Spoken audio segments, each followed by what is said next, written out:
Bonjour à tous et à tous, j'espère que vous allez bien, nous sommes le mercredi 9 avril 2025, il est 4h47 et 38 secondes, j'espère que vous êtes confortablement installés. Bienvenue sur Star Rail 3.2, version dans laquelle on aura Castorama, nous aurons Alexa Goras, pour le prononcer en entier parce que sinon on va se faire défoncer, qui seront mis à l'honneur évidemment de cette version. Nous aurons, je crois, la première apparition de certains personnages qui viendront dans la 3.3, notamment Cypher et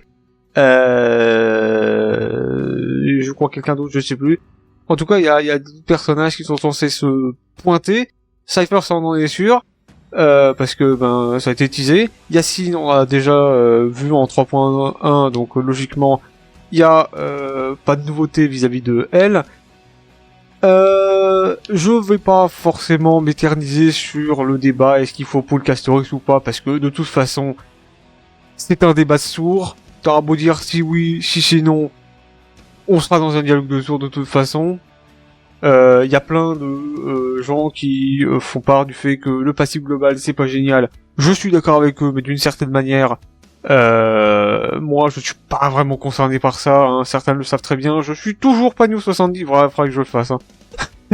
Vous avez le seul gars qui est coincé 60 depuis la 1.4, qui continue et qui persévère dans ces trucs.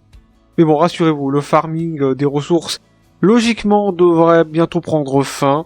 De ce que j'ai dans mes feuilles de calcul par rapport à ça, je suis presque à la fin, donc en toute logique, 3.3 voire 3.4, logiquement, je pourrais passer niveau 70, donc je pourrais enfin le faire après pratiquement 1 an et demi.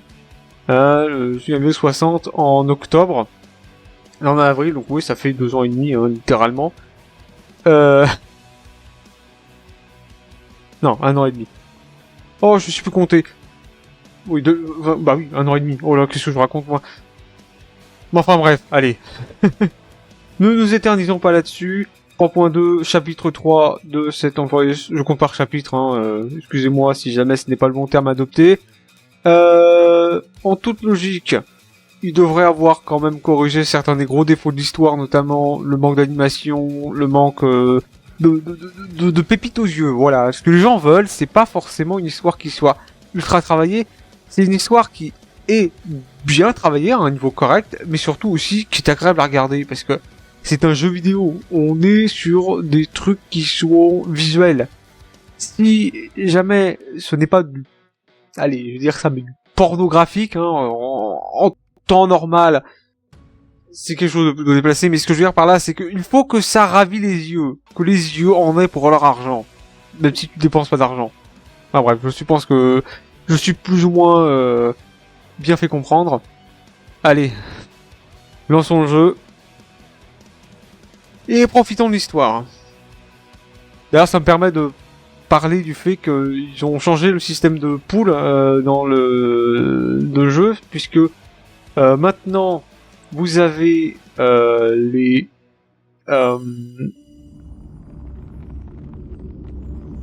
les looses qui peuvent être ajustés en fonction de ce que vous préférez comme personnage, hein. Notamment, on a 3 personnages qui, du coup, ne sont plus vraiment considérés comme des persos. Oh bon Dieu, 1 giga 2. Ah ouais, quand même.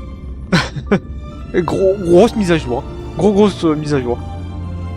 Donc ce que je disais, c'est que nous avons des personnages qui sont déplacés de la bannière exclusive, hein, vers une espèce de semi-bannière permanente, puisque en fait ces personnages-là, ils ne reviendront plus en featured, en featured, merci l'anglais, en personnage en vedette. Ce que je veux dire par là, c'est que ce sont des personnages qui étaient en vedette, qui ne reviendront plus en vedette du coup, parce qu'ils sont dans cette boutique-là et dans le pool de Lowe's.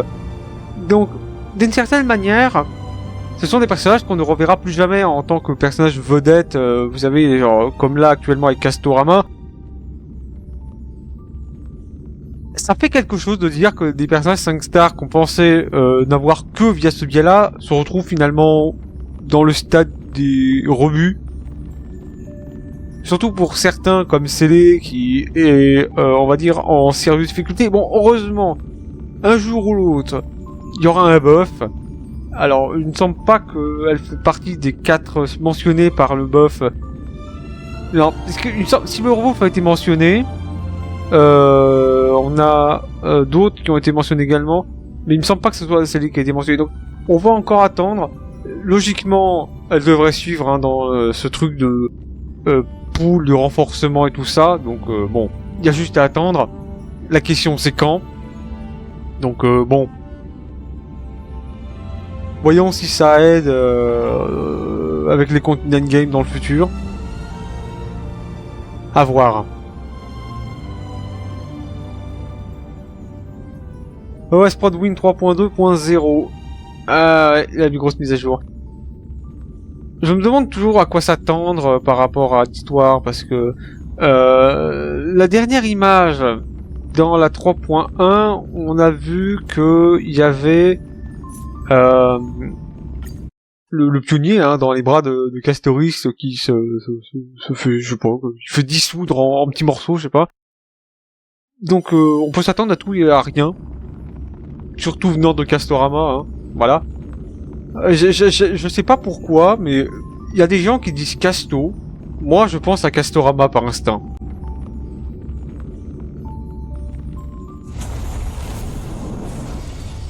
Donc, bon. Allez. C'est parti. Il est 4h54 et 4 secondes. Et nous nous connectons dans le jeu.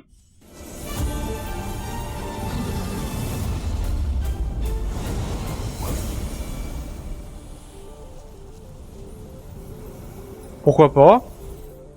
Donc nous commençons avec une jolie animation de Castorama justement. Nouveau personnage disponible en bannière. Vous pouvez désormais choisir d'ajouter les personnages 5 étoiles exclusifs Célé, Blade et Fuswan à votre liste de personnages d'invitation céleste. Voilà. Donc évidemment il y en a qu'on va virer. Donc ces trois là on n'est pas spécialement besoin. Mais en gros voilà. On peut choisir maintenant hein, sur et comme je l'ai dit, maintenant on peut choisir entre Célé, Blade et Fuswan. Et donc ça c'est le pool de lose. C'est-à-dire que quand vous perdez, bah, vous avez un des 7 là. Et ça c'est les personnages vraiment permanents. Et du coup vous pourrez choisir entre ces là. Mais alors, quelque chose me dit que le pool de lose c'est un pool qui va varier. C'est-à-dire que ça c'est pas des personnages qui sont permanents. C'est les personnages de lose, mais ils changent à chaque version. Je veux dire, je pense que c'est ça. Et je pense que c'est sur ça que Universe va partir, c'est-à-dire que ce sont des personnages qui vont varier en fonction de la mise à jour. Alors, là, ils ont mis Célé, Blaze et Fuswan, mais ça se trouve, dans la prochaine mise à jour, ce sera 3 autres personnages. Je sais pas, moi, est-ce qu'il y a des personnages qui sont oubliés? Ah, Jinglou, par exemple, qui est bien oublié, qui est bien remis au rebut.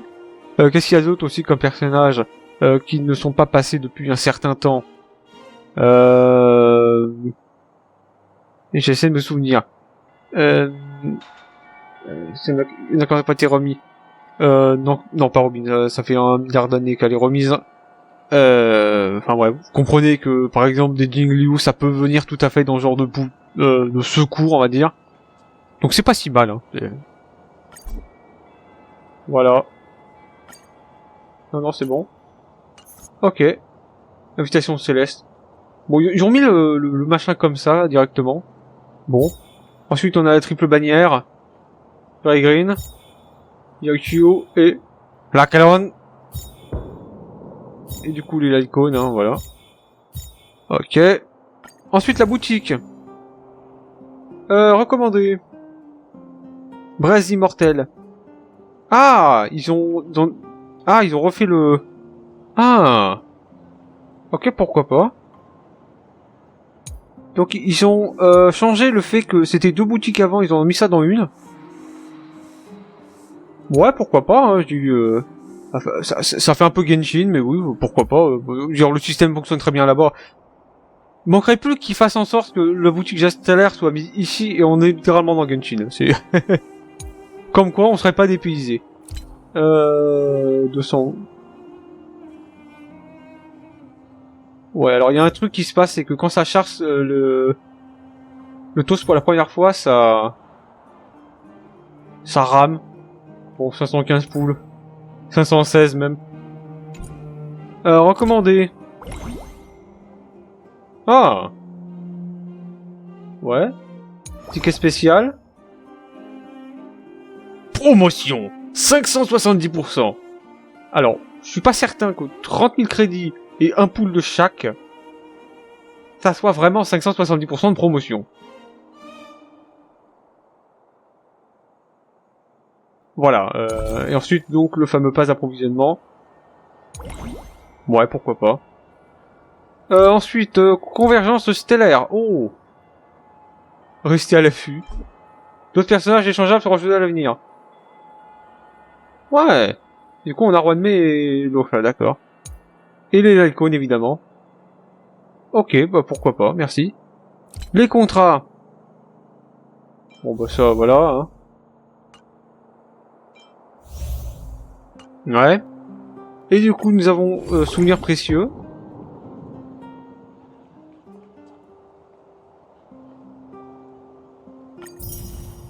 Cadeau de l'attrape-rêve.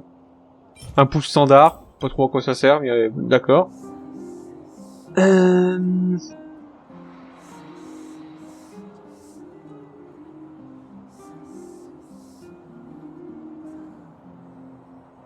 du coup, c'est pour acheter ça. Ouais. Bon, d'accord. Ouais. C'est pour les gens qui dépensent des sous, hein, ça c'est... Pourquoi pas.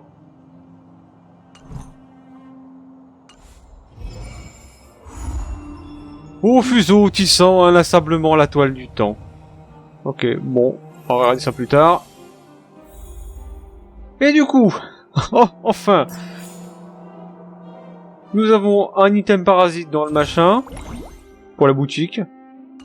Ah, ils ont rajouté l'icône de la boutique ici, non, c'est pas possible. Donc là, nous avons le pass. Nouveau, fragment souvenir de cône de lumière. De nouvelles récompenses en l'honneur des sans noms ont été ajoutées. L'objet fragment de souvenir de cône de lumière. Au niveau 10, fragment de souvenir de cône de lumière. Bon, donc ça c'est pour les sans noms. Et du coup, palier 10. Ouais, là. Évidemment.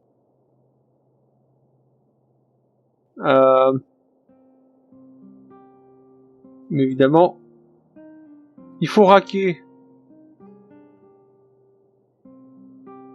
Donc bon, évidemment, voilà quoi.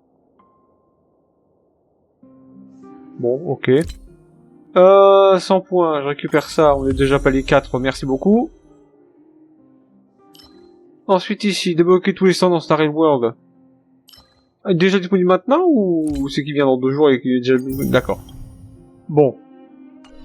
Ensuite, là, nous avons le fait qu'il est 5 heures, donc du coup, il y a les machins, déjà de la mise à jour, pourquoi pas. Et si je regarde en plus, les affectations, fait ça maintenant, merci. Les événements, on va voir ça juste après. Mission. Histoire de l'univers. Bon, ça c'est pour notre événement. Ça c'est ce qu'on va devoir faire aujourd'hui.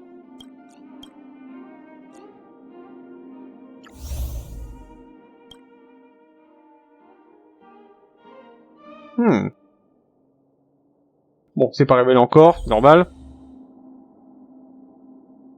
Il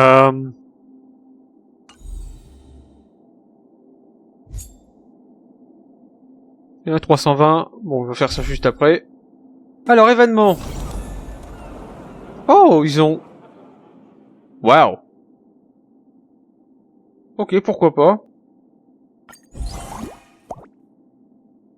De la part de quelqu'un comme tu reçois une bénédiction. Le temps file, pas vrai? Voilà presque 2 ans que la Soirée Express s'est remis sur les rails. D'accord. Évidemment, le choix était très très compliqué, hein, évidemment. Et donc, du coup, le 26 on recevra 17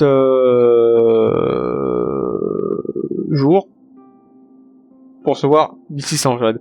J'inverse les choses, moi, ça va pas le faire. Hop, 4 poules directement. On a 500, je ne sais plus trop combien. Les super promos. Les événements spéciaux.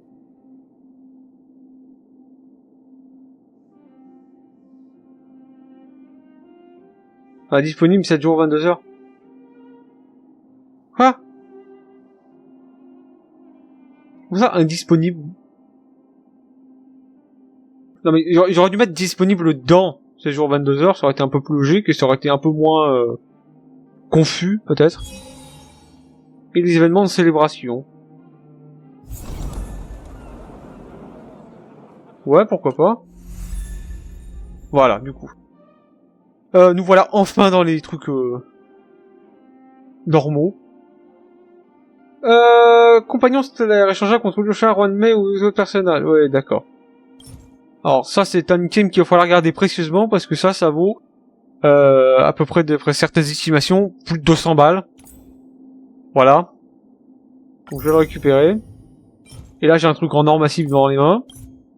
Rappel d'échange. Faites-vous l'échanger? Attendre. Bon, ça va pas non plus, pas le changer maintenant. Star World. Oui, anniversaire. Ensuite, nous avons la mission pionnière. Nous avons ce truc encore une fois. Pourquoi ils mettent ça?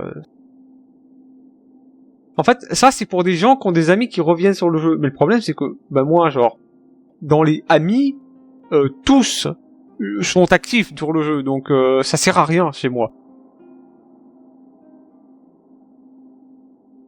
Bon, évidemment copier dans le néant. Allez, vas-y, récupérer, 34 je prends. Et les 5, 6, 80, ils ne viendront jamais. Voilà. Et du coup, la démonstration, avec Castorama, avec la Pérégrine, la Jiaoqiu, la Kéron, comme d'habitude. Du coup, on a Star World, ok, c'est pas mal. Très bien. Bon, ensuite, déjà de là, merci. Et je pense qu'on est bon. Alors, commençons par le résumé d'histoire. Après 20 minutes. Enfin, moins ce que j'enlève au début.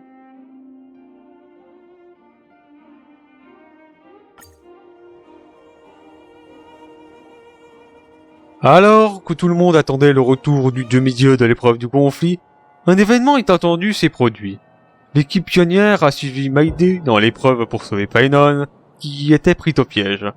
Mais à peine ont-ils eu le temps de souffler qu'un nouveau problème se présente à eux.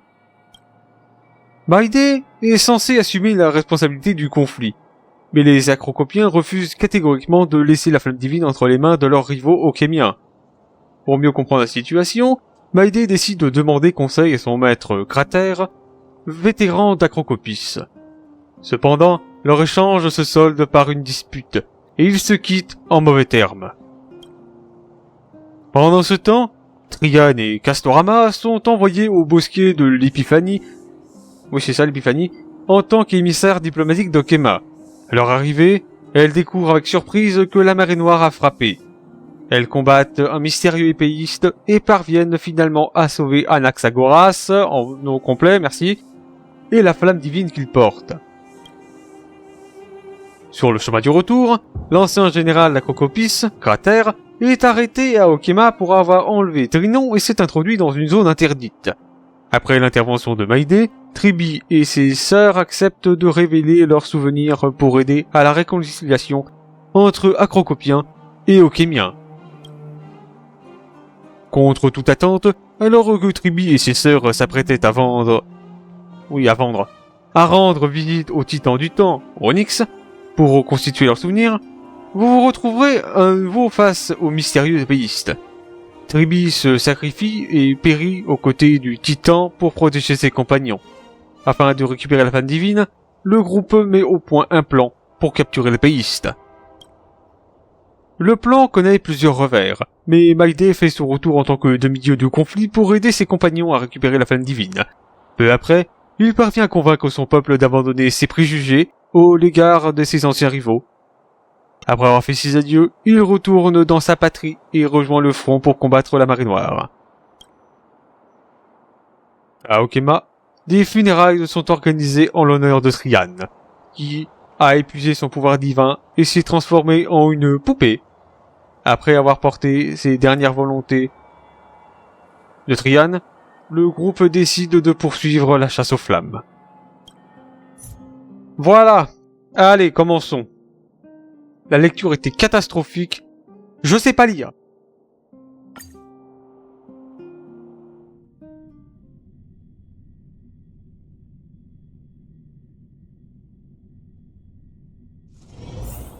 It's still early. Where to now? Il y a du dodo, effectivement.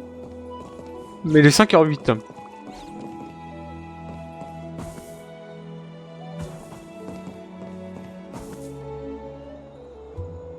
Allez au jardin de la vie discuter de la suite avec les Frisains. Et là on a un monument funéraire. Hein, Et je suis certain que du coup ils ont toujours pas réglé leur problème de doublage, donc on a encore des beaux gros vides bien silencieux et bien désespérants, mais bon.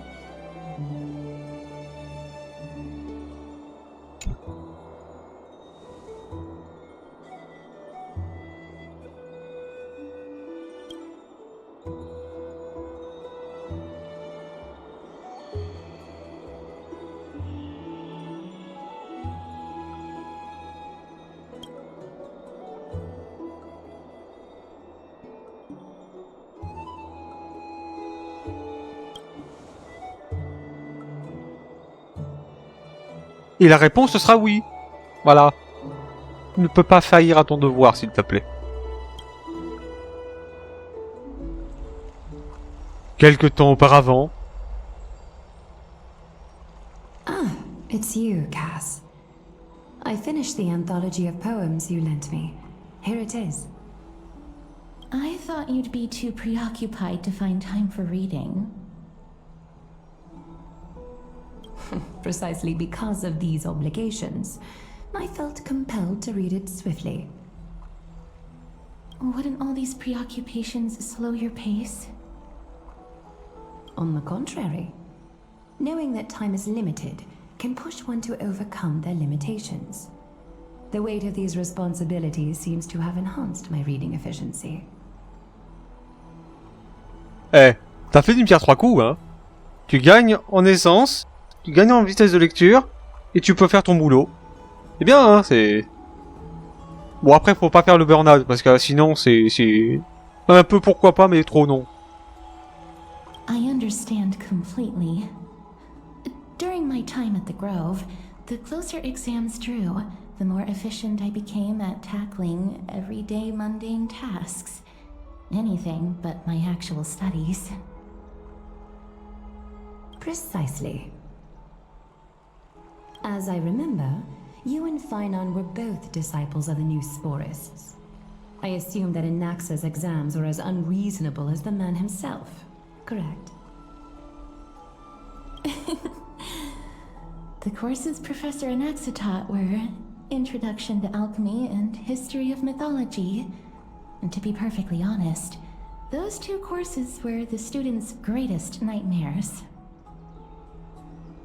The history of mythology, taught by the blasphemous great performer himself. I can imagine their fear. Now that I think about it, students would often rush to the podium during class to challenge him on those blasphemous ideas. May I ask, Lady Aglaya, has your relationship with Professor Anaxa always been like this? He openly dismisses people's faith and questions the very justification of the Flame Chase journey. Our positions have been destined to be at odds. While you were studying there, I assume you must have heard of his nickname. Ouais. Le fameux surnom. Dromus draped in finery? Non. Non, c'est pas ça le... As I see it, This nickname is more of an insult to the Dromas. Ouais, voilà. Despite his insufferable arrogance, I do hold a certain respect for his nature as a scholar. To remain true to his principles, he is unafraid to stand opposed to the world, and that requires considerable resolve. Anaxagoras' life is almost like a satire. As a Chrysos heir, he refuses to heed the prophecy, while he disrespects the gods. The gods have chosen him. He was indeed chosen by Circes. Oui, le Circès qui... Non, là. Là, elle ressemble à une femme. Donc, la Circès qui a décidé qu'un cadavre froid devait porter la flamme, quoi. Is something weighing on you, Cass? The golden thread is quivering. I sense there's more to this exchange than idle chatter. With all due respect, I'd like to know what you plan to do with him. Bah, le supporter, genre, t'as pas le choix, là, sur ce coup-là. Hein. In light of his assistance in the battle against the Flame Reaver, I am willing to grant him some time to find a way to remove the cool flame. However, if Anaxa decides to make any move that places us in danger, I will not hesitate to take extreme measures. Just as I feared. The Flame Chase journey is the destined path for the Chrysos heirs. Yet he now seems more like an empty shell. Given his strong sense of self-respect, I trust that Anaxagoras will make the right decision. La mort. C'est bien la mort aussi. Hein. Still, I can't help but hope for another possibility. Perhaps Anaxa will also overcome his limitations, now that he knows time is limited. I understand your stance. Let's continue this discussion another time. But now, let's greet our guest. You're here. Oui. Bonjour. Does this mean you're ready to take on Orynyx's trial?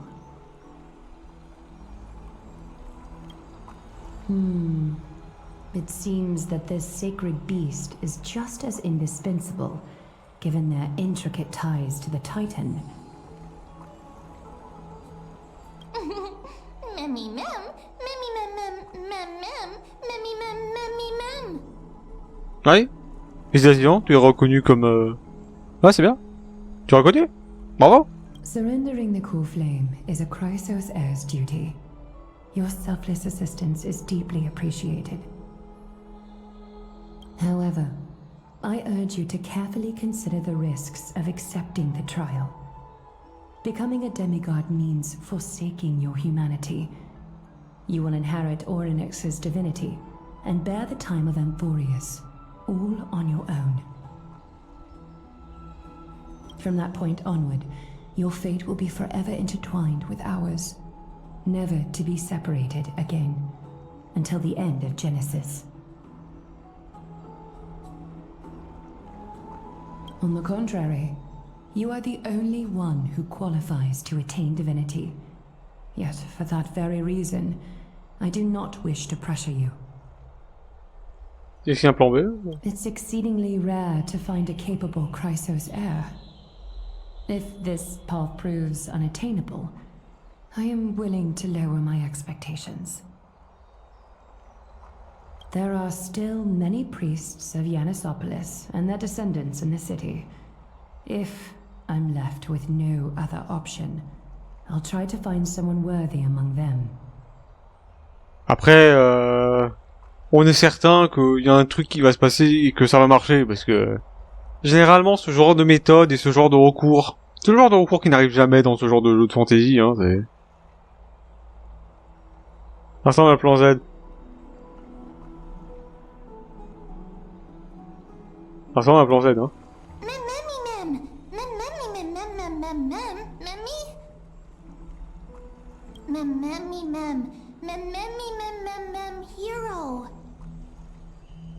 Ouais, hero. C'est bien parce qu'elle a des mots maintenant.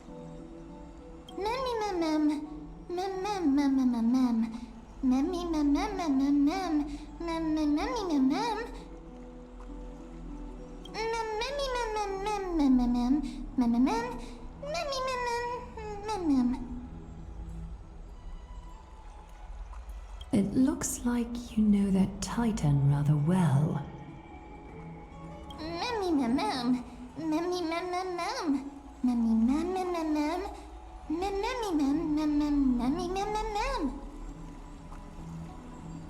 Memories that exist outside of your own experiences. I can't explain why, but I can vouch for Mem's words. When I was in the abyss, I heard the Titan's groans, full of pain and grievances, yet without any ill will.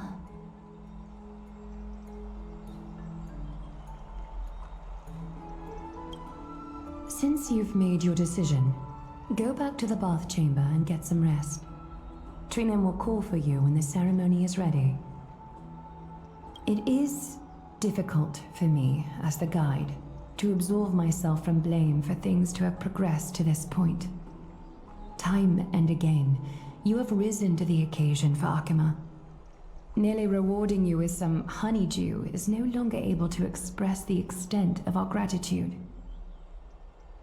When the dust settles, I hope that we'll have the chance to have a long chat regarding your return journey and the curse of the sky.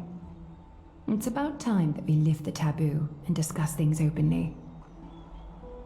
Ah, on va enfin savoir pourquoi est-ce que là actuellement il n'y a aucune communication possible entre ici et dehors. Ah, je veux savoir moi. Je veux savoir là. Allez, Castorama. Miss, may everything go well for you and Mem. Tu as quelque chose à demander? It's nothing.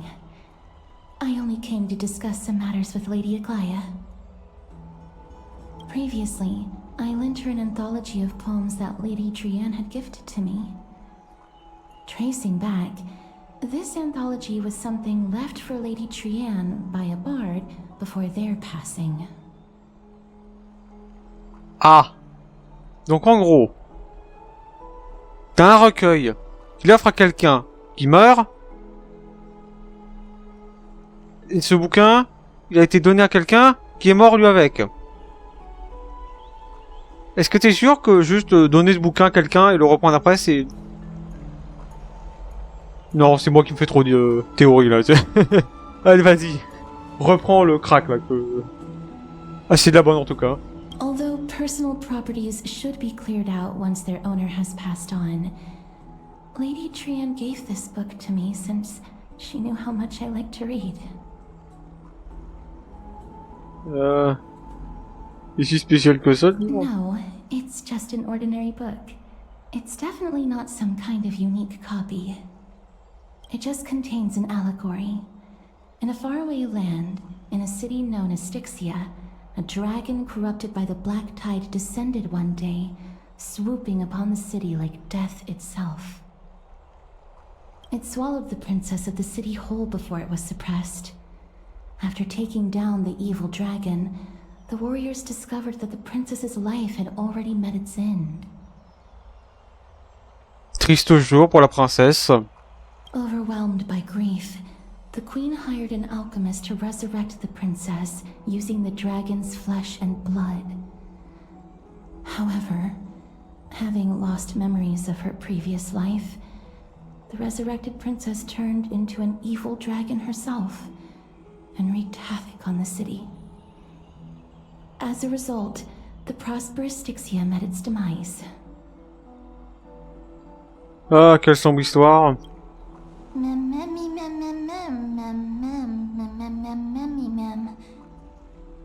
The author of this book is Archepia, a wandering bard who traveled to many cities.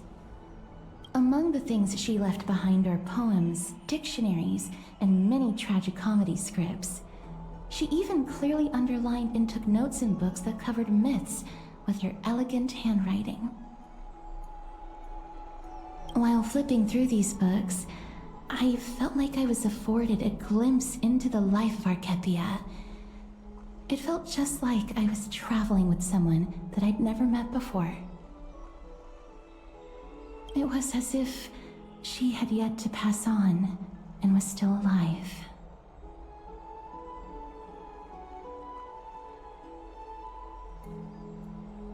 Bon, tout le monde lui suit trace, hein. That's right. Writing, drawing, and taking photographs. It seems like human nature to try and leave records of things. Speaking of taking photographs, when I was helping you to take the photo previously, I did not look through the photos in your photo stone out of courtesy. But I'm also very curious about the story of the rosy celestial maiden. Despite having visited many cities in Amphorius, I still understand nothing about the world beyond the sky. If there is an opportunity... Oui, je t'en parlerai volontiers. Forget it. Let's talk about this in the future. For now, I only hope that you'll be able to complete the trial safely and obtain Orynyx's blessing.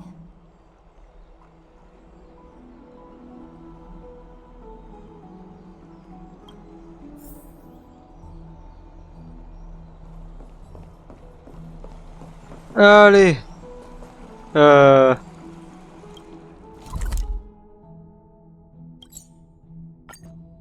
Voilà. I'd love to go in and take a look. Ah. Donc Daniel et Finon, d'accord.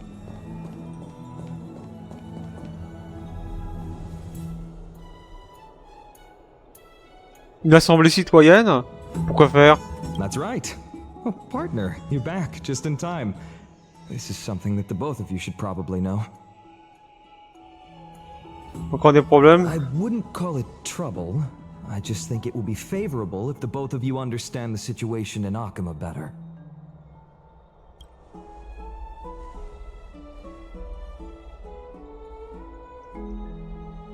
Ah, ils sont passés à la vitesse supérieure. Ah bah merde alors. Some background information for you. The Council of Elders is an authoritative body in Amphorius, made up of different city representatives. They hold legislative power over the Holy City, and are in charge of presiding over the Citizens' Assembly held once every few years. This is the most important social event of Akama. It is highly influential, and can even affect what happens to the Flame Chase journey.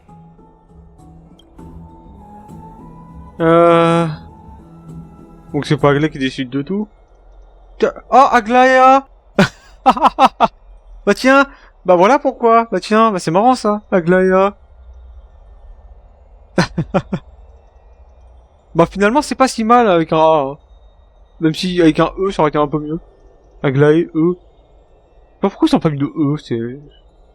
Despite her vision and wisdom that spans across thousands of years, even she cannot win over the hearts of everyone. J'ai vu les moyens en sociologie, ouais. Dis-moi en plus. Every 5 to 10 years, the Council of Elders organizes a citizens' assembly at Dawncloud. During the assembly, the representatives will vote on major issues such as whether the Chrysos heirs led by Aglaia should still hold the right to govern the Holy City, and whether the Titan's conquest should continue.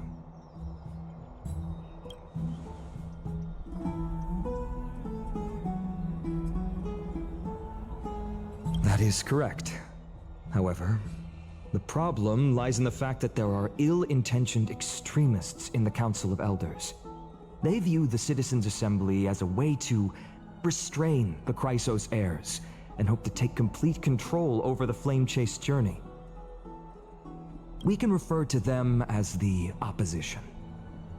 During the assemblies held in the past 100 years, the voices supporting the opposition have been growing stronger in the shadows.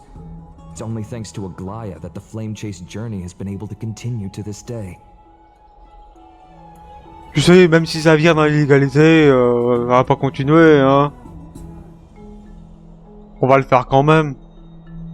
Sous le tapis. Parce que des rebelles, hein? The Citizens' Assembly is just around the corner. But this time, there seems to be a new variable to the situation. Oh, génial. La variable.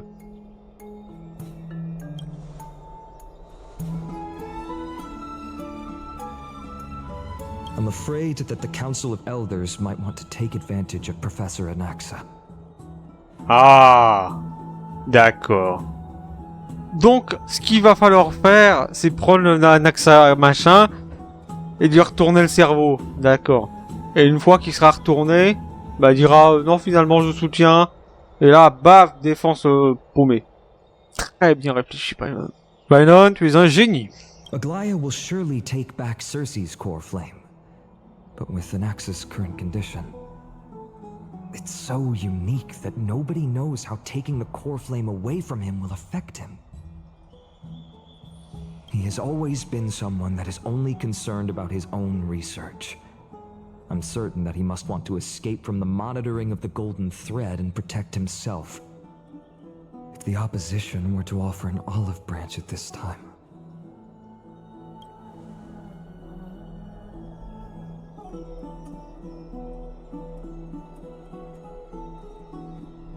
Anaxa has never believed in the prophecy, so technically it cannot be considered a betrayal.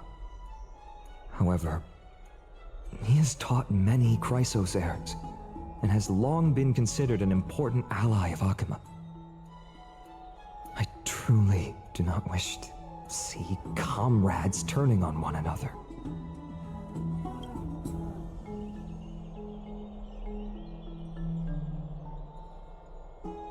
As I believe in his character, I plan to plead with Aglaya and try to buy more time for him. Then, the greatest way in which you can help is for you to know what I am fighting for. Merci pour l'honnêteté, ça fait plaisir. C'est rare de nos jours.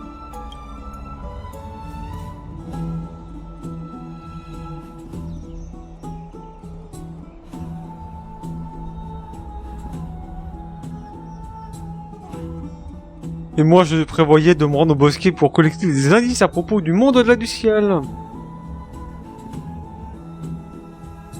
Tout ça sans les ennuis à plein nez. Allow me to apologize for the fact that we always seem to be troubling you. I hope that Oryx will show more benevolence and be more accommodating. I remember that they seemed quite fond of you back in the Abyss. Oui, en espérant que ça marche. Go and rest and regain your strength. We'll meet at the Vortex in a few days. Oh, right. Oui, You can read this en espérant scroll que if ça you'd like marche. to find out more about the Council of Elders and the Citizens' Assembly. Alors, étude de l'Assemblée citoyenne. C'est l'heure de la lecture. La démocratie a toujours fasciné les citoyens des différentes cités-États d'Amphorus. À sa fondation, Okema ne pratiquait qu'une démocratie réservée à une élite privilégiée. Mais au fil des réformes, l'Assemblée citoyenne d'Okema s'est imposée, transformant la gouvernance en une démocratie pour tous, où l'Assemblée citoyenne prenait toutes les décisions majeures. Il est important de noter qu'avec l'approche de la marée noire et l'arrivée des citoyens d'autres cités-États dans la ville politique d'Okema, oui, de la vie politique, oui, les précieux droits des citoyens d'origine se trouvent de plus en plus dilués. Ce qui est, on va pas se mentir, bah pas très logique, hein, parce que généralement, les lois d'ici devraient s'imposer par-dessus, en fait. Voilà. En conséquence, les voix réclament une refonte du système de l'Assemblée citoyenne d'Okema se font de plus en plus pressantes. La démocratie n'est qu'une des conséquences du développement de la civilisation, et non sa cause. Pour être efficace, elle doit adopter ses règles selon les sociétés, les situations et les enjeux. Aucune règle unique ne peut être optimale pour toutes les configurations. C'est pour ça que dans les gouvernements actuels, quand ils font ce genre de règles uniques, ils font en sorte que ce soit très vague quand même pour s'appliquer à un maximum de cas de figure. Ça s'appelle juste essayer de couvrir un peu les arrières. En très gros. Et très grossier surtout. En d'autres termes, le système de l'Assemblée citoyenne d'Okema continuera d'évoluer pendant la rédaction de cet ouvrage. Ce qui est normal. Au deux temps, cette publication se concentre uniquement sur l'état actuel de l'Assemblée citoyenne d'Okema, sans aborder ses développements futurs. Les lectures sont invitées à garder cela à l'esprit. Putain, c'est vraiment un pavé, hein. Bon, attendez, je vais vous montrer ça comme ça, si jamais vous voulez lire, lisez-le. Voilà.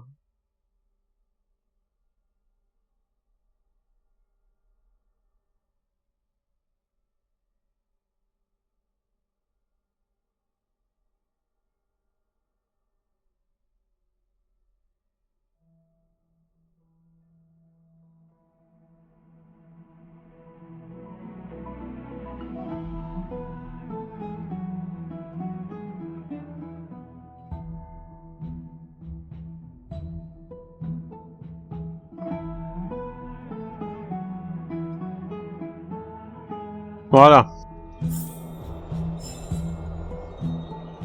Ah, et mon lecture. Allez. Allons pioncer en pleine journée. Nervous. Tout se passera bien, allez vas-y.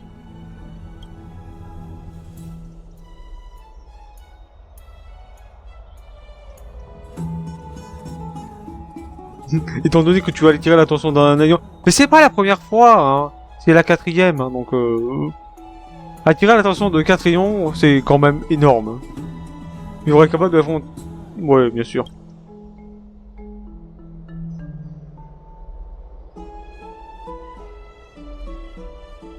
C'est habitué à la responsabilité de midi. Ah oui, mais moi je suis habitué depuis longtemps à dormir la responsabilité de midi. Hein. Mon rythme circadien n'a aucun sens, hein, pour information. Hein. Je peux dormir à n'importe quelle heure, n'importe quand, n'importe où. Et... c'est une bonne capacité ça d'ailleurs. Hein.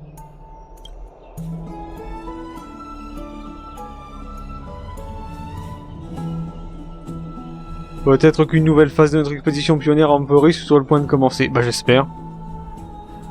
Ça va être haut en couleur. Et très bordélique.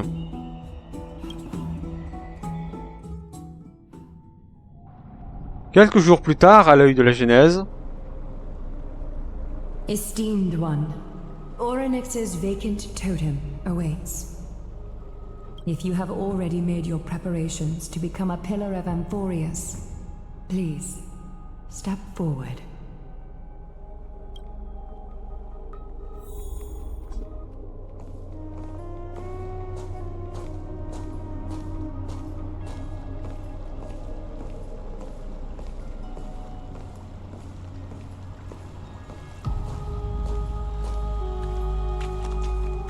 Little Grey and Mem, thank you. Your resolves cannot be questioned. We praise your pure selflessness and courage. May carefully light your path forward. Get ready to assume Orynyx's divinity, Trailblazer.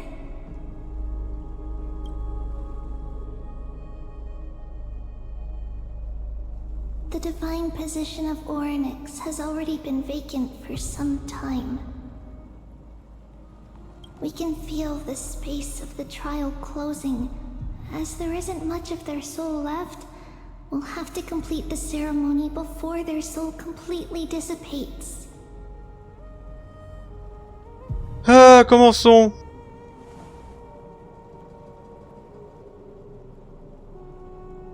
The eighth core flame coveted by the miracle that once belonged to the great veil of Evernight, Orynyx. It shall now be returned by the two elected heroes of the Chrysosairs. A traveler who is upright and courageous, and a sacred beast that invokes miracles. Mem mem mem who? Mem mem mem mem. Ah, on est passé de chiot à créature sacrée à personne. Eh bien, ça devient une personne. Both of you, please, come forward.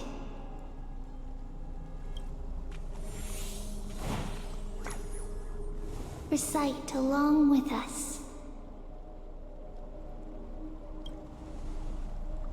O Majesty of the 12 Titans, pillars of the world. We seek your divinity to mend the rifts of the world. Voilà. C'est ce que je retiendrai de ce dialogue. Fill our bodies with blood of gold, till we wither in willing service to the prophecy.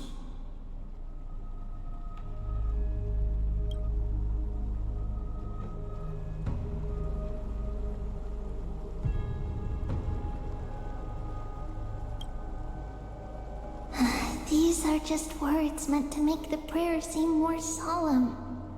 Please, focus. D'accord.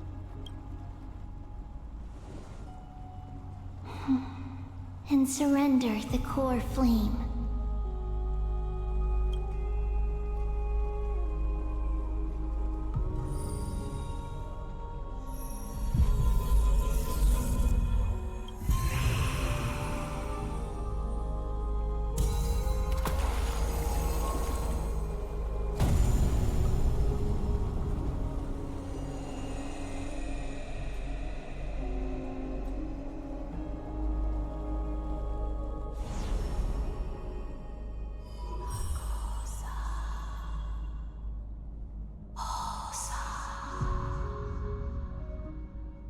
Orynyx.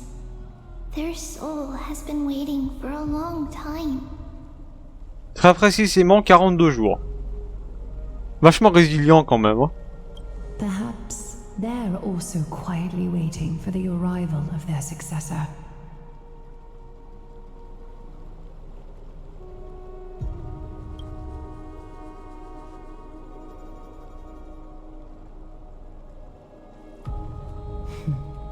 The last time I heard this, things didn't turn out that well. Balle perdue. Don't worry, Aglaya. She's tougher than I am, right?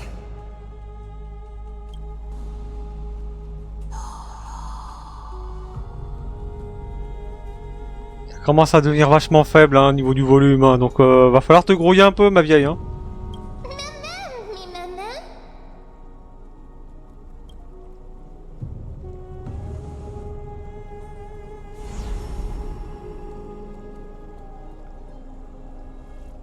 Traveler from beyond the sky, let us pray that the Titan acknowledges your worthiness.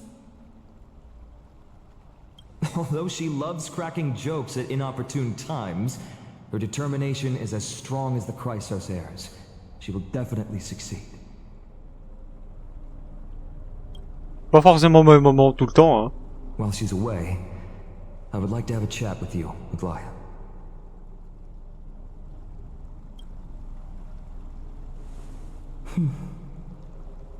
Est-ce que c'est un nom?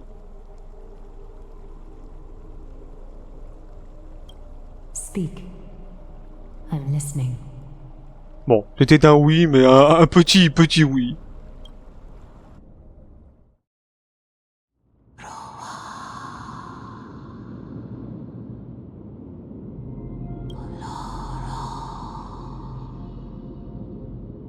Slap, slap! Wake up!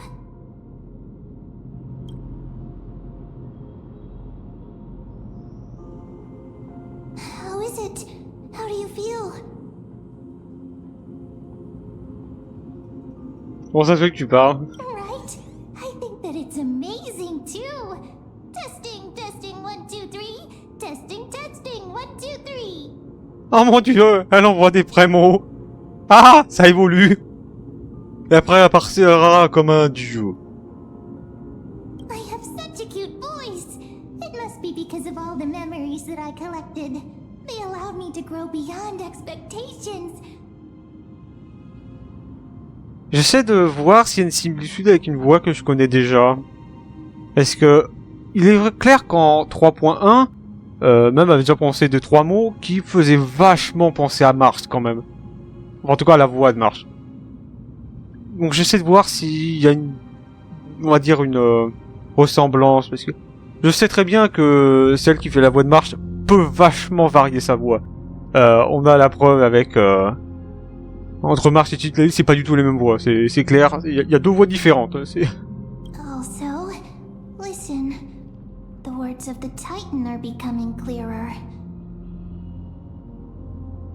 Je retiens quand même qu'au début, elle nous a calé des tartes quand même. Hein.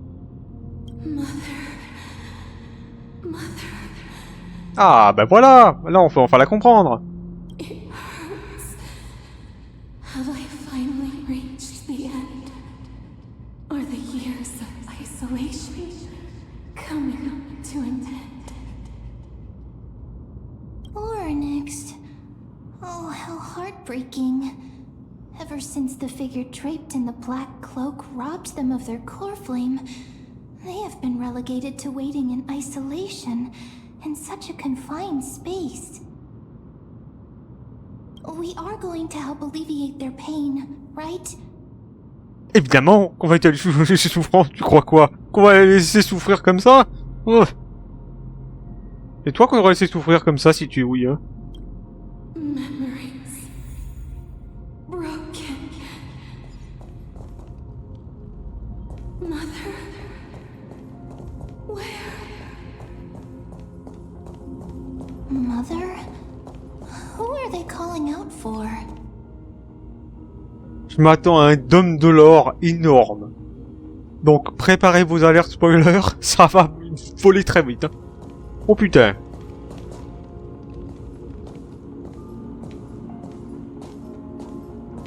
You.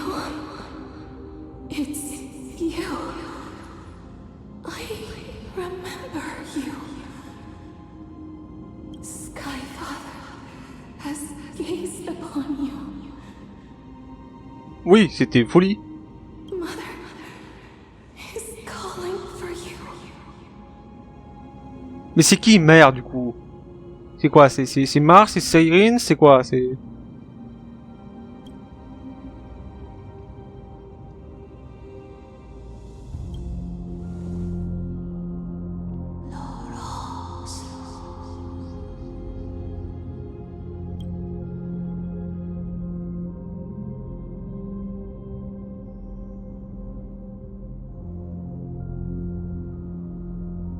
Skyfather has chosen you.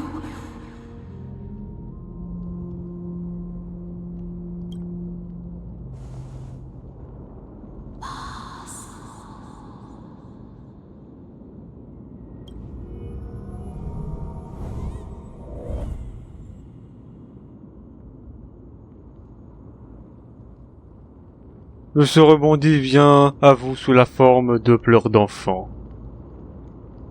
C'est vachement flippant là s'il arrive. Mother is no longer responding.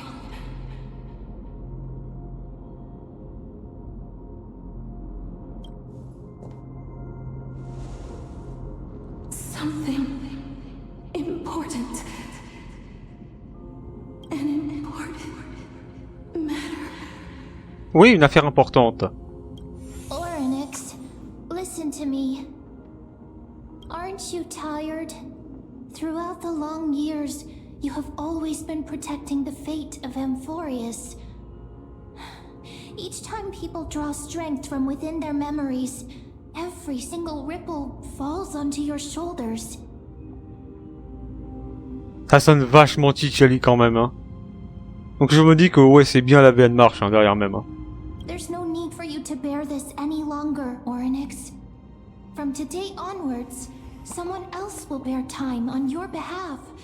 This is why we have come. Freedom. Freedom. Oui? I want freedom.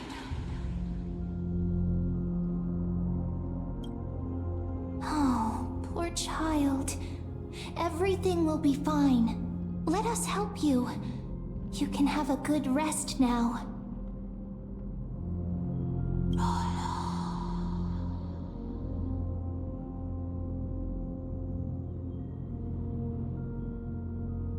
Laisse-nous nous occuper de tout.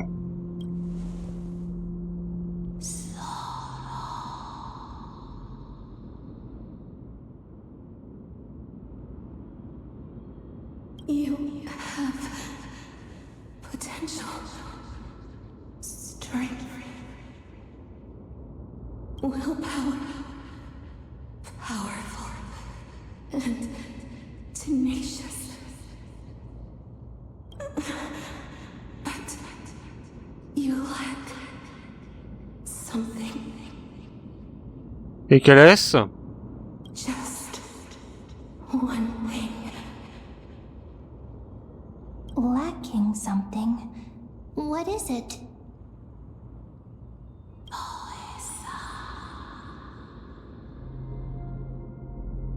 À mon avis, quand elle murmure mais qu'on comprend pas ce qu'elle raconte, c'est probablement de choses qui sont, on va dire, verrouillées pour ne pas être volées par le premier venu.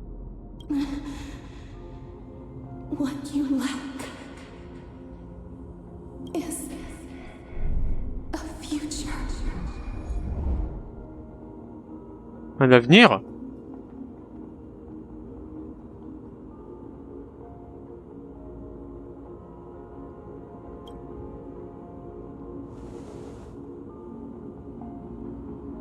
Future?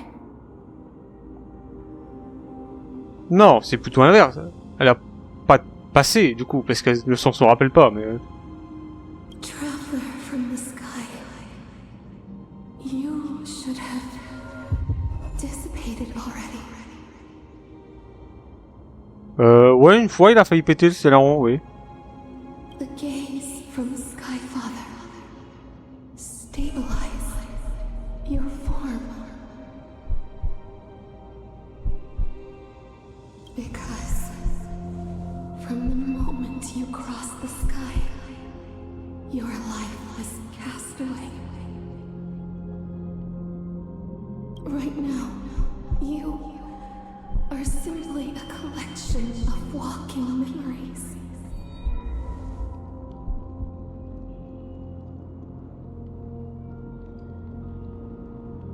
What? How is that possible?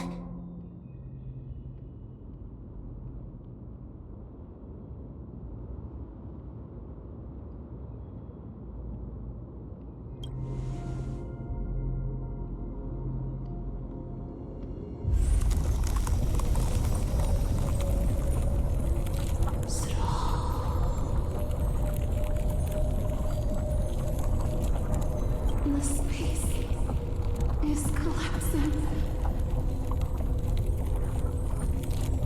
Someone must inherit the authority of time. If the pillar is lost, the laws of time will collapse. Bah, fais quelque chose, je sais pas. Emborious will succumb to eternal disorder.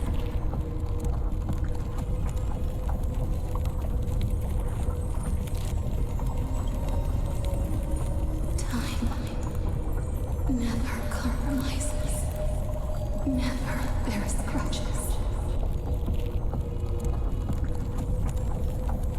never forgives, never makes a choice.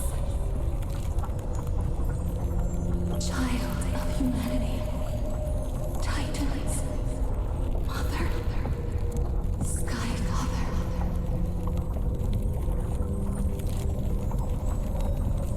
Time restrains everything that exists in this world. Orynyx's divinity is dissipating? Is the trial coming to an end? Pathstrider of remembrance, my strength, I shall entrust it to you. The fate of the world, if you wish to, save it. Bah oui, elle veut le sauver. Elle a pas pris cette décision à la légère. Go and find your future that has been stolen. Even if that means you'll have to cheat death. You'll have to challenge that hand of shadow, clasped with unyielding fingers. Avant l'arrivée de 15 heures de lever, va et reprends possession de ton avenir. C'est la véritable épreuve du temps.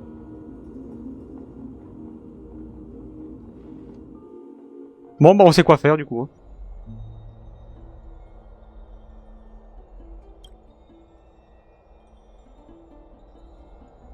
Ah.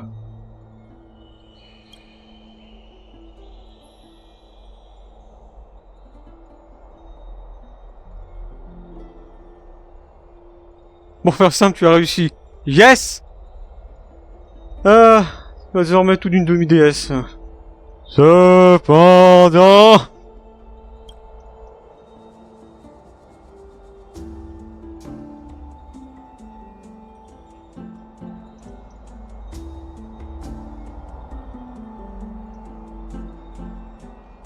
Donc au final, en fait, on a un cadavre qui bouge depuis toujours. Ça fait bizarre d'un coup.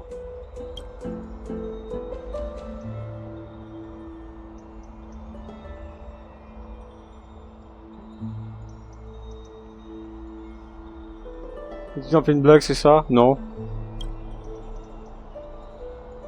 Les choses dont je t'ai jamais parlé. Ah.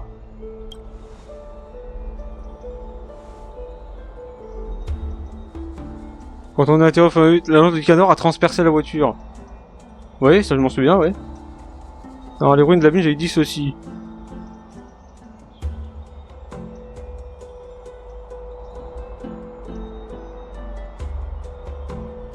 Alors que quand tu étais tout jeu, tu as perdu connaissance. Mais je suis sorti de là et j'ai fini par venir aussi.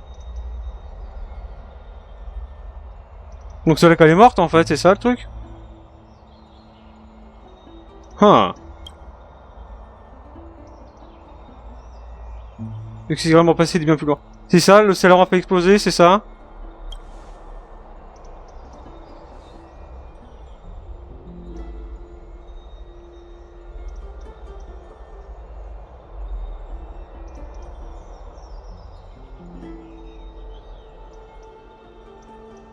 C'est quoi? C'est encore fait,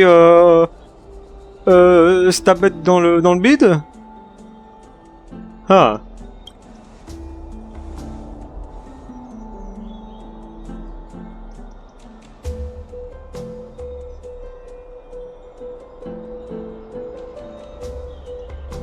Ouais, donc elle était morte, d'accord. Eh ben...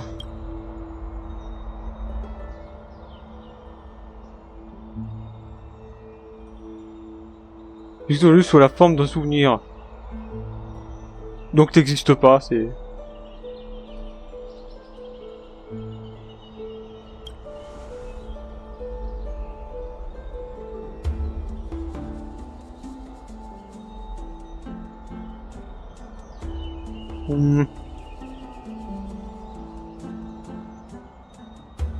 Et du coup, c'est vraiment du coup...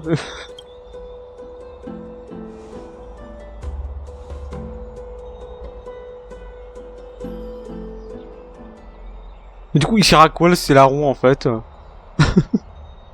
Parce que si c'est pas lui qui maintient en vie madame, il sert à quoi par juste une bombe qui menace de péter à tout moment?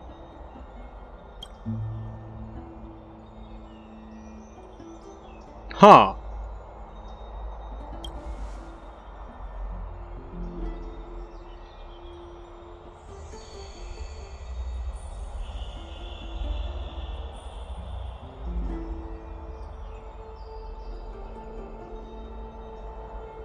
Mais du coup, j'ai une question, parce que du coup, si elle est revenue sous forme de souvenir, il est où son cadavre à l'autre?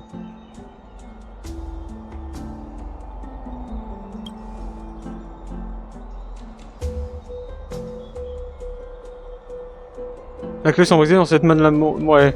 Ah oui, Thanatos, ouais. Hey, are you alright? Oui. I heard you two talking about Thanatos. Cass is also very concerned about the warning. She has left the vortex and returned to the garden. Shall we go and look for her? Thanatos is the titan that Cass has always been looking for. Regardless of whether there are any clues, there's probably no one else that understands death better than her.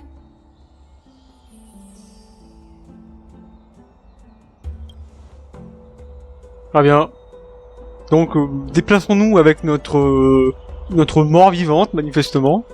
Oh, right. There's something that I have to tell you. The Chrysosairs already know everything that has happened to you. I was too worried, so I told them everything. Please don't hate me, okay? Y a pas à détester, si tu estimes que c'était nécessaire, alors pourquoi pas. Ah, il faut remonter là-haut. I'd love to go in and take a look. Have you heard? D'accord. Seems like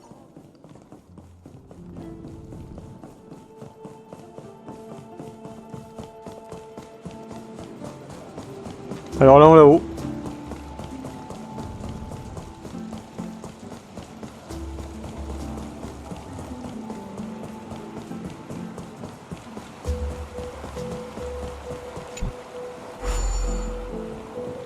Bah du coup je disais qu'il y aura un dôme de l'or, bah... bah comme quoi je me suis pas trompé, hein.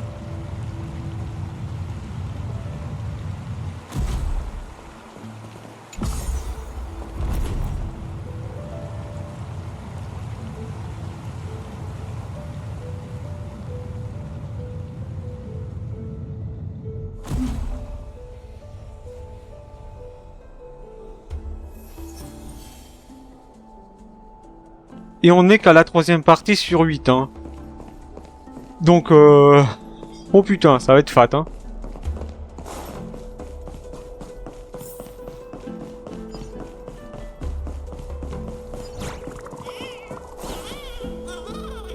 Ah, pour jouer, non.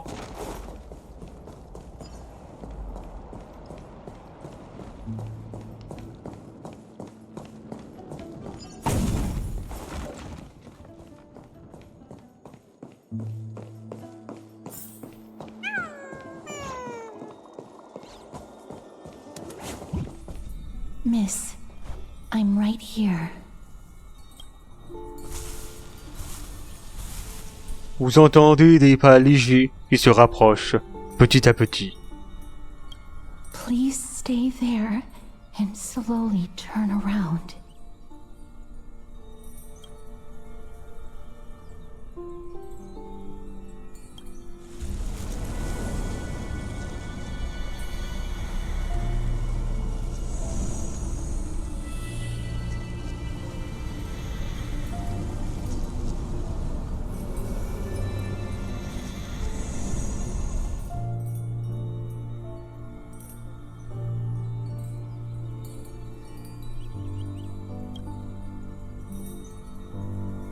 C'est quoi, c'est une fausse fin? C'est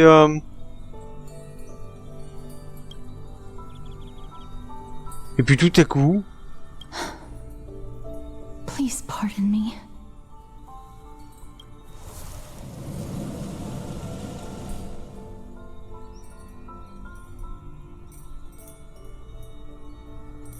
Le parfum subtil d'une fleur inconnue envahit vos sens.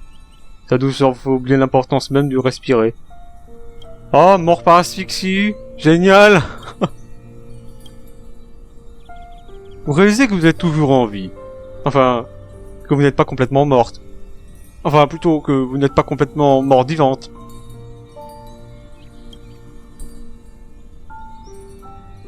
La froideur du premier contact se dissipe aussi vite qu'elle est apparue, laissant place à un tremblement.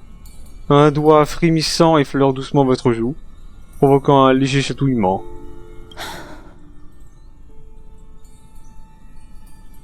Putain, quand tu la regardes comme ça, t'as vraiment l'impression qu'elle va chialer sa vie. Just as I expected. I cannot feel anything.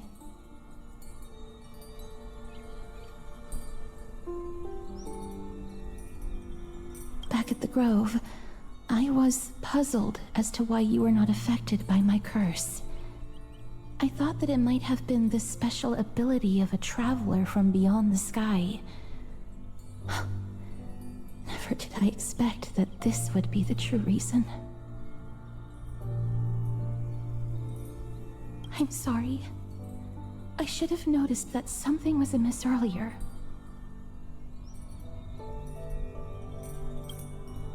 Miss, if my abrupt behavior just now offended you, I hope that you can forgive me. Non, ça ira. Un peu de réconfort, voilà. I'm just thinking, if your soul has really left your body, as a mortician, I might be able to trace where it has gone to.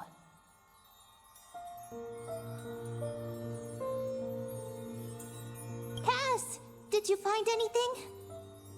My apologies. Not as of yet. Perhaps I have overestimated my capabilities. But, Miss, would you be willing to let me try again? This time, I'll increase the area of contact slightly. Perhaps the result might be different this time. Pourquoi pas, mais on pourrait pas faire ça dans un endroit un peu plus approprié, genre pas à la vue de tout le monde, genre. I have never touched the living in this way before.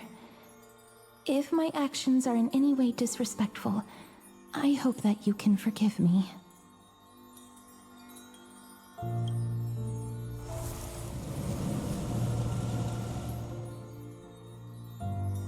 Gastoris pose à nouveau sa paume sur votre joue. Elle ne tremble plus autant.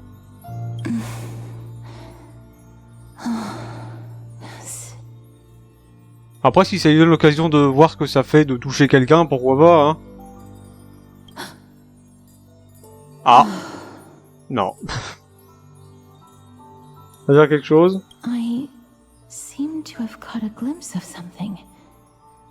Your soul is currently roaming someplace and cannot find a way to escape.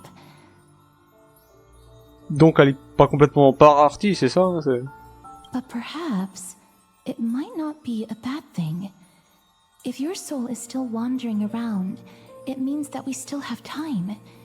We have a chance to find it before the fingers of Thanatos sweep everything away. Clues. Just a few more. I need more guidance. Ah. The connection has been severed. With my strength, I'm not able to trace it. Huh. It was me. I was a little too hasty. Don't worry, miss. Although we currently have no leads, I will do my best to search for the whereabouts of Thanatos, bring back their core flame, and personally return to you the life that you have lost too soon. I know that I'm lacking in confidence, but I hope that you can keep this promise of mine in mind. Before I manage to deliver on this promise, please do your best to hang on. Amphorius needs you. Eh ben... Lady Aglaya and Lord Finon are currently discussing some matters in the paths. They're worried about you too. If possible, please go there and let them know that you're well. Although, I don't actually know whether your current situation can be described as well. J'imagine les situations. Ah, t'as vu, ouais, moi je vis la mort à pleines dents, t'as vu? Haha, lol. Ouais, non, c'est pas... Ah, bref. Also, please accept this Styxian fable. Reading can help one to focus and relax. I hope that reading this can help tide you through this difficult period.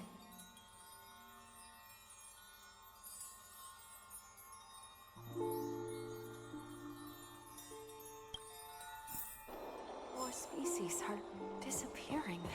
Ah non, on l'a retrouvé.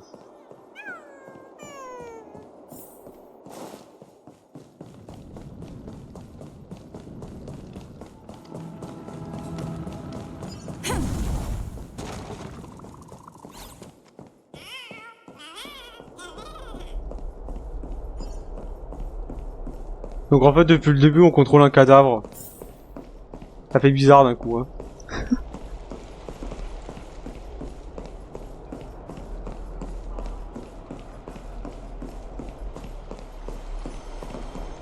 They're here. That partner! Hyacinth said you definitely wake up.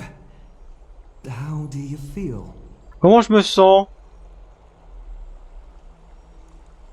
Un peu me prendre le pouls d'un mort?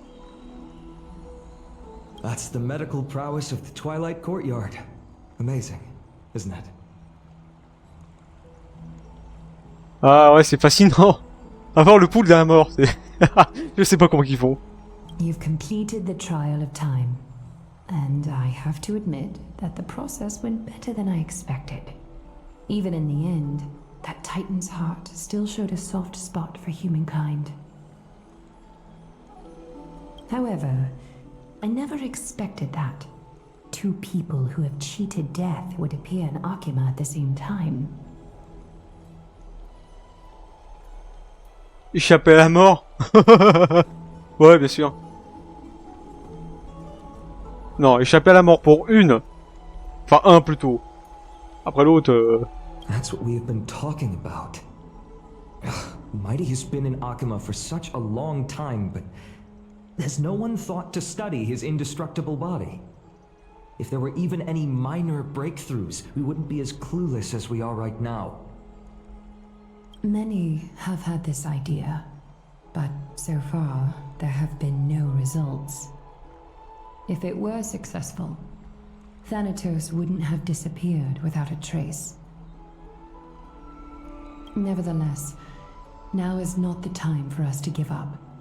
At the very least, we can still see a glimmer of hope. Cypher. If anyone in this world knows the whereabouts of death, it would be her. Allez, viens là, Cypher, là. Wow. I'll try and get her to return to Akima, but do be prepared for a less than ideal outcome. Please understand that throughout the history of Amphorius, no one has ever managed to escape the clutches of death. At the end of time, Thanatos silently awaits all. Bah merci, hein. On prend le peut-être qu'il y a. It is my duty. We too require you to bear the divine position of time. But before that, just... Ouais. What's wrong, Aglaya? Omens always come in pairs. A tiny air current will eventually brew into a storm that tears the sky apart. It's Anaxagoras. He has initiated contact with the Council of Elders. Ha! In the end, it has still come down to this. I earnestly hope that your assessment of him is accurate, Finan. Otherwise, the efforts of my teacher and I of the past millennium might be reduced to dust because of that great performer.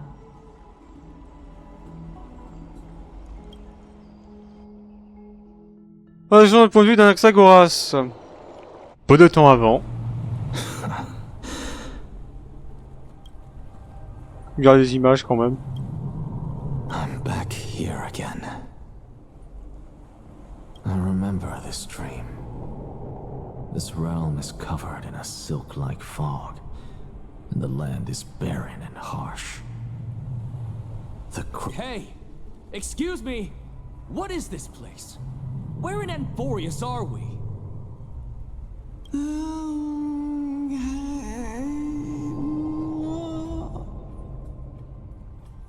C'était un vachement long bruit ça quand même.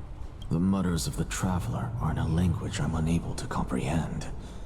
Or perhaps they're just distracted and ignored my question. Tell me, which Titan reigns over this land? And how do I find them?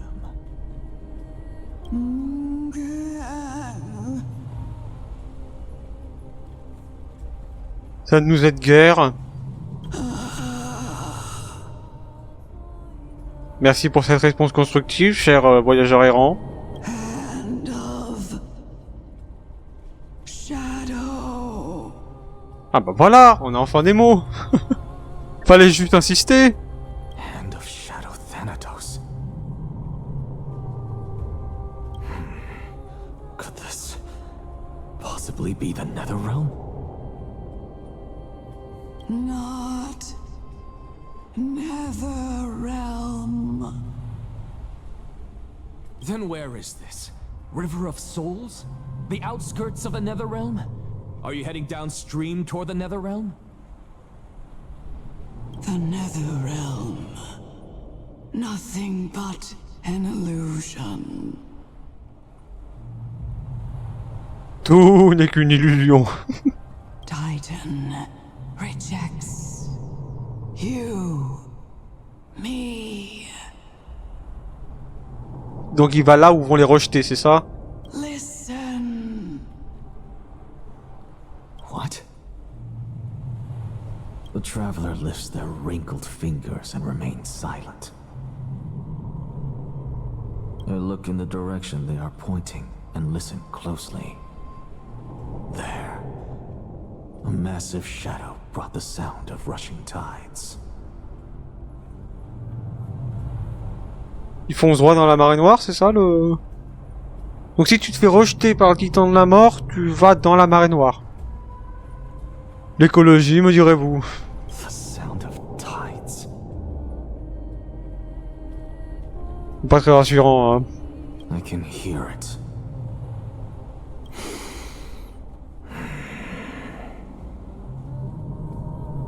I hear it, deep within the tides, beyond the closed gates of the void world.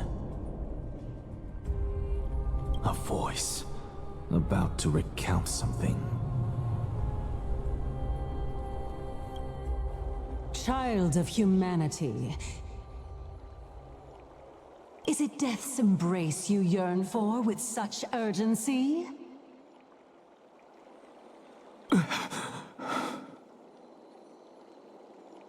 Ah! Il était dans un rêve ou... Oh, you have awoken. Welcome back to the mortal realm. Your consciousness is dissipating much faster than I expected. Ultimately, it seems like the Titan's core flame is incompatible with a mortal body. How much longer can my consciousness remain in the mortal realm? In my estimation, at best, you'll see 15 more entry hours. En gros, dans 15 heures, il est mort. Faut pas chercher à comprendre. 15 days and nights. Ah non, 2 semaines et 1 jour. C'est un peu plus long déjà, ça rassure un peu plus. What is it? Are you finally starting to become attached to the mortal world now? Ah bah oui, attends, l'heure de l'aube. Bah oui, bah non, j'ai lu le truc de lecture là qui disait que... Bah si, il y a le nom des heures à chaque fois. Oui, l'heure de l'aube, c'est une heure du... Oui. Pourquoi je pensais à 15 heures, moi? Enfin bref. On the contrary, 15 days feels a little too long for solving a singular problem. Eh ben, profites-en alors. Flâne, je sais pas. Stop giggling. It's time for us to go. The messenger from the Council of Elders is almost here. Let me ask you one more question. Are you really planning to betray Aglaya's will? What betrayal is there to speak of when I was never loyal to her to begin with? What about that white-haired student of yours?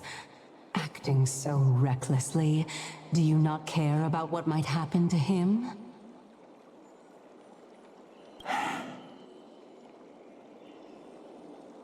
Ah, les quotas. There will be a price to pay for blind faith. This is also a lesson for Finan. Il a des méthodes d'éducation très... radicales.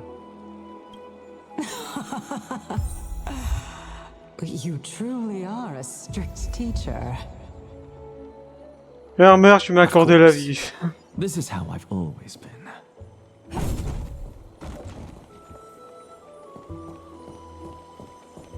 991e succès, logiquement.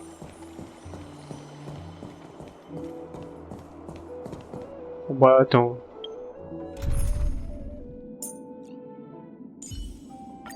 Looks like it's not.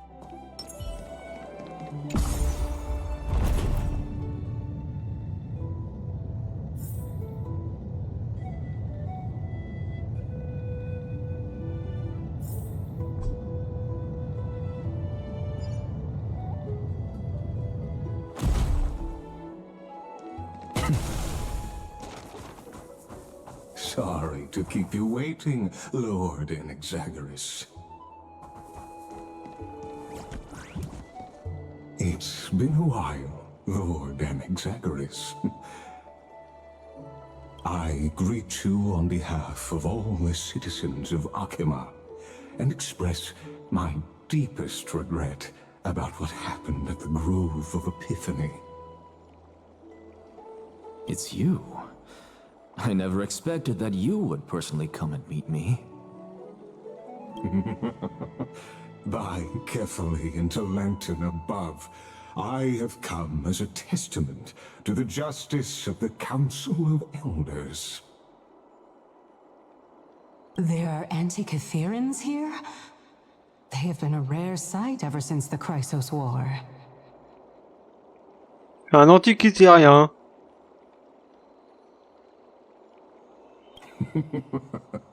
I extend to you my utmost respect, revered Titan.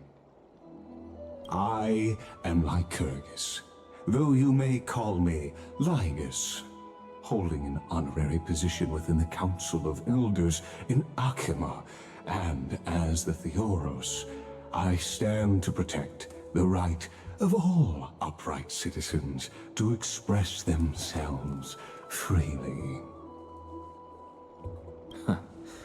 You can see them too? You know about us. We Antikytherans perceive the world through the amplitude and frequency of souls.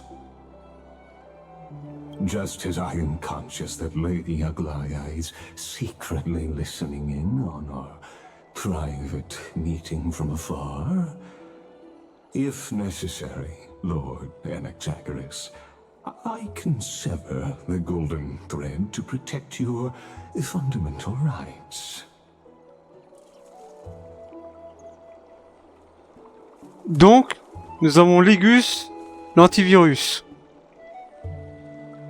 Ah c'est bien ça fait un super nom ça, l'antivirus Légus.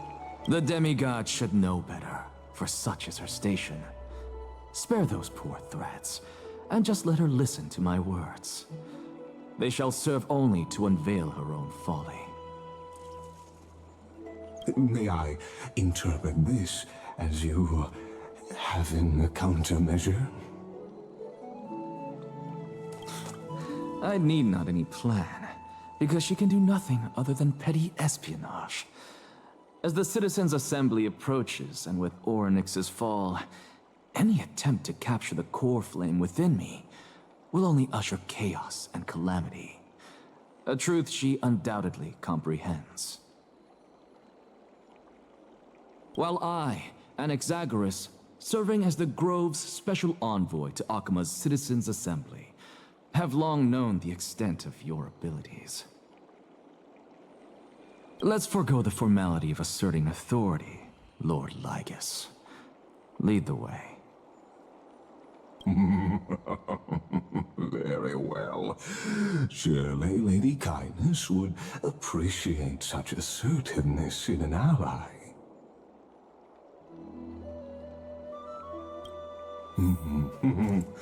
She's been waiting. Follow me, please.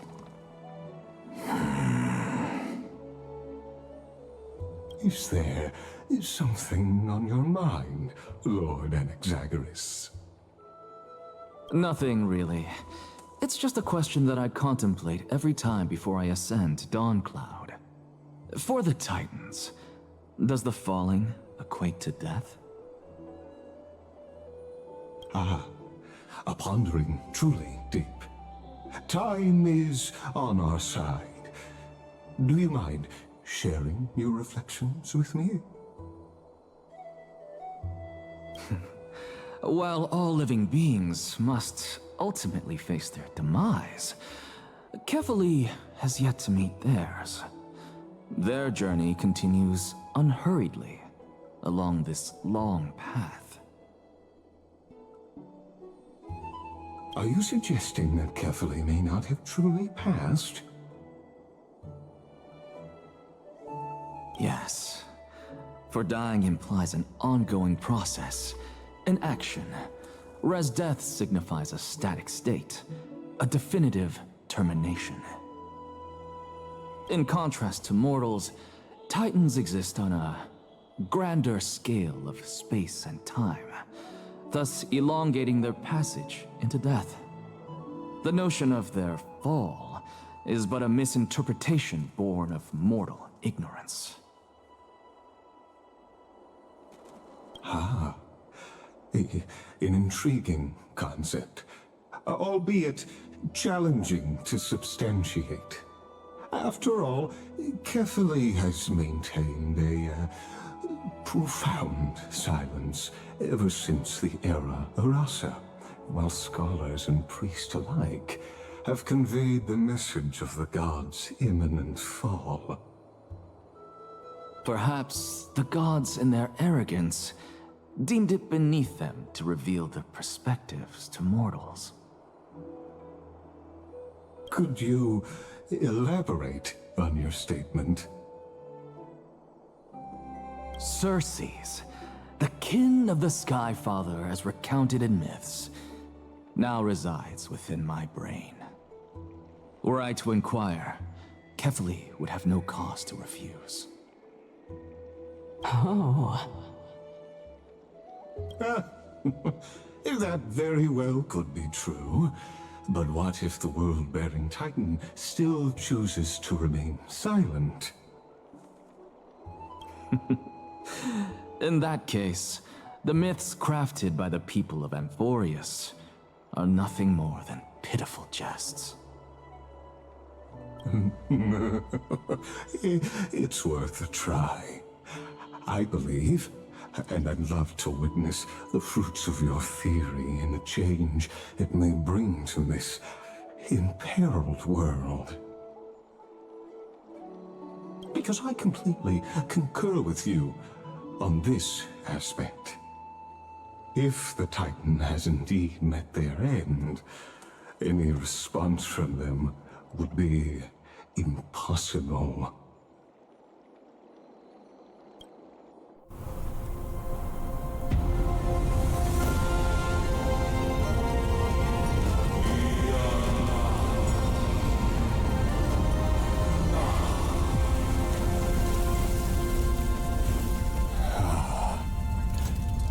Please, Professor.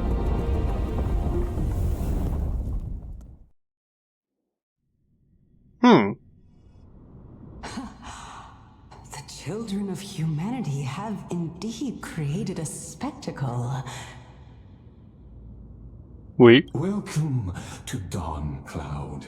The atmosphere here carries a greater sense of solemnity than the mundane clamor of the Marmorial Palace, with entry permitted only to the invited. Only esteemed beings grace this place, and among them I've received priests, scholars, warriors, and now we even have the honor to be in the presence of a Titan. Oh, what a joyous occasion. Once deemed a blasphemer, now a surrogate for revered divinity. The honor should rightfully be mine, shouldn't it? I'll notify Kindness and the others of your arrival. Kindly wait for a moment. A soldier will be here to guide you shortly. In the meanwhile, you're welcome to explore the vicinity, but kindly remain within the guard's view. Delaying the crucial meeting is something none of us wish to see, I presume. I'm well aware of Kindness's methods. There's no need to emphasize that. As you wish. Your cooperation is much appreciated. Alas, I had hoped for a brilliant plan from you, but it turns out you just left one cage to enter another. Elle a pas l'air très contente là. Hein. Save your concerns. I know very well what I'm doing. I shall depart to explore the surroundings then. Now that I look around, I wonder if there are any murals bearing my portrait around here. I'm quite intrigued to see how the children of humanity beyond the grove perceive another Titan. Off you go. I won't be joining you. This Titan appears to be quite at ease. I should investigate the Council of Elders' recent activities first. Si elle dit je t'entends, ça me fera rire. Be aware, I can hear you perfectly well from here. Moi j'avais dit. C'était tellement prévisible.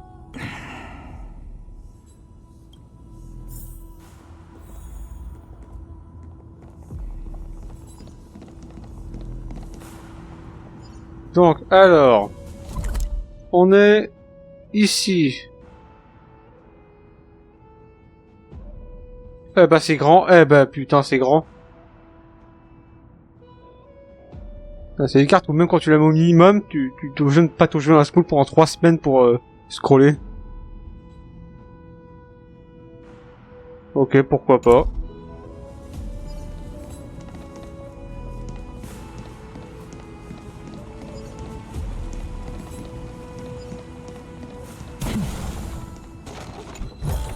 Un coffre. Ah oui, alors, attends, faut que je regarde aussi par rapport au Rémunide aussi, parce que...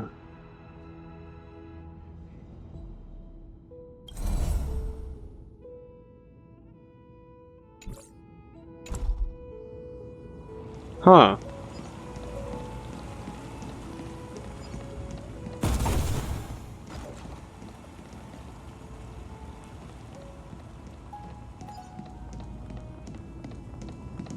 Bon, au pire, c'est des rémunés, je récupère leur caméra parce que...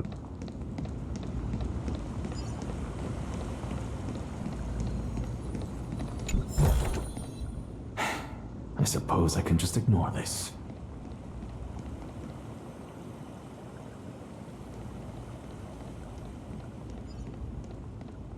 À moins que, exceptionnellement, il y en a pas, mais bon.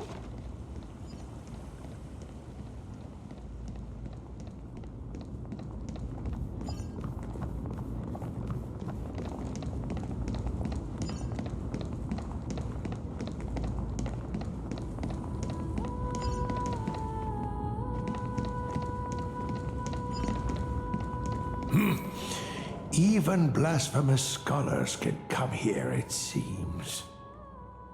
Looks like my presence here is quite unwelcome. Bah t'étais pas censé ne pas suivre? All things are connected by origin and are made of the same essence. Non, parce que de ce que c'est, c'était elle qui était censée seule te balader, c'est... Go melt it down.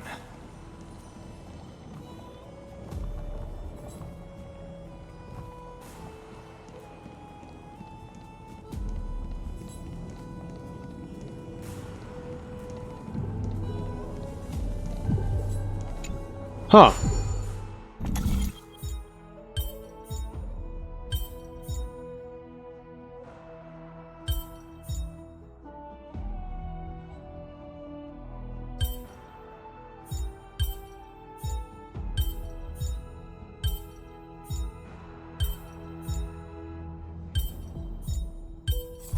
Et voilà.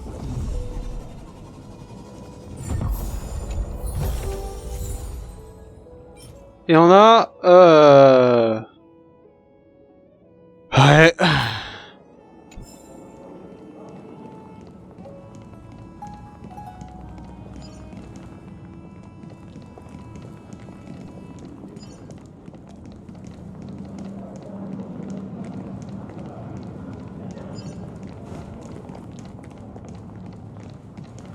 Bon, bah au moins on sait qu'ils sont là, les Réminides, et on sait qu'ils sont rouges.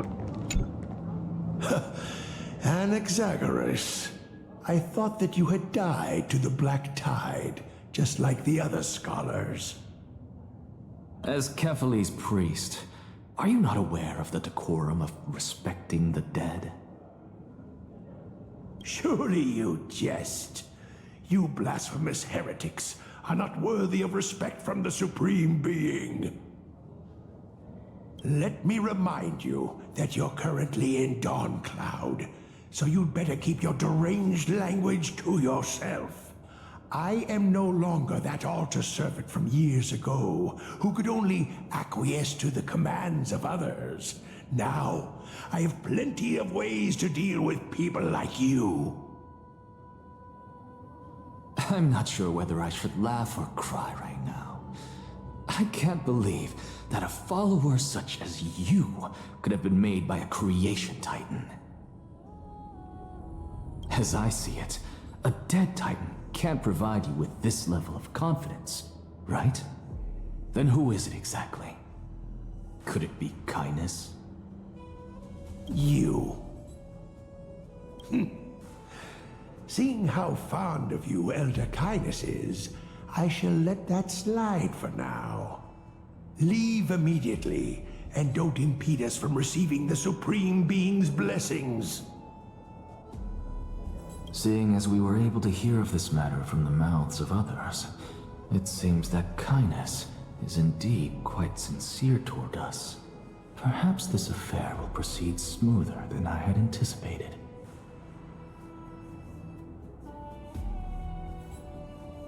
Oh my, what a thrilling confrontation.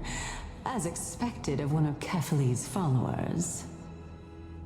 Are you praising or insulting him? Les deux. Praising him, of course. As a believer of the God of Deliverance, it is only natural that he detests evil. Didn't you hear me? I asked you to leave. Go as far away from here as possible. Don't mutter to yourself like some sort of madman and disturb my meditation.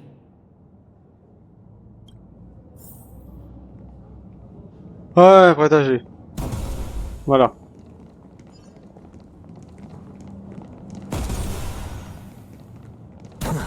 Voilà. Allez, il se prend une balle.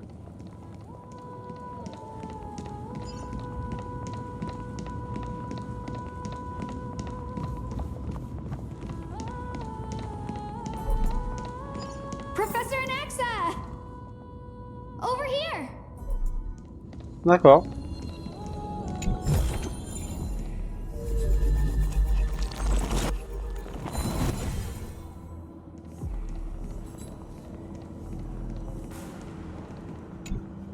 Professor Anaxa?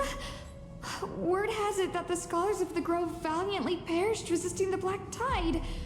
To find you here safe and sound, thank the fates. Ah, ici on n'est pas vraiment tiré indemne, hein, le gars. You could say it's the fates toying with us. It's only the Crimnoans and Idonians who chase glory through death. But your survival is a victory in itself. I'd settle for that gladly. So, are you here to report the incident to the council? I heard that after the Black Tide devoured the Grove, Akuma would be next in line, even with the demigod of strife standing alongside humankind. Tell me, how much does the Council of Elders know about the Black Tide?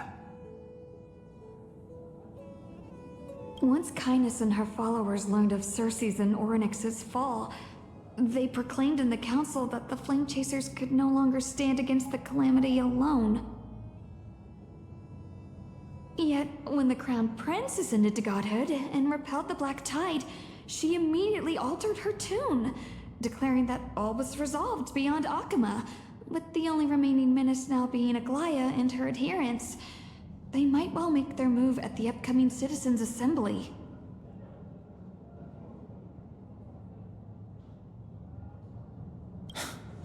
No surprises there, those shifty opportunists. Thank you for your honesty, virtuous student. Being an opportunist could very well be a facet of wisdom.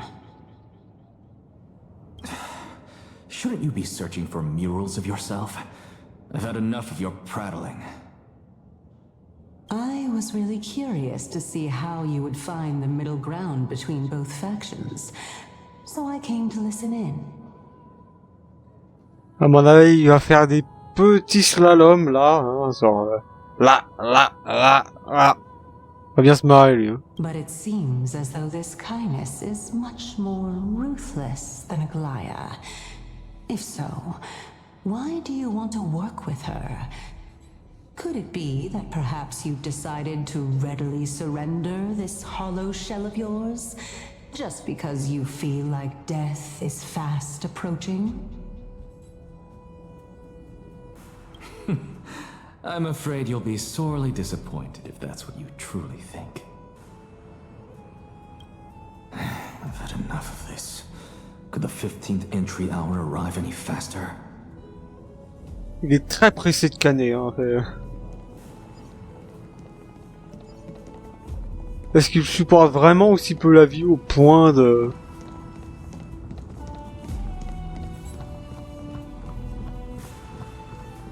Oh, my. Could it be that the great tree painted in this mural is actually depicting me? Non, évidemment. Every plant, every tendril, no, even every leaf could be the embodiment of Circe's.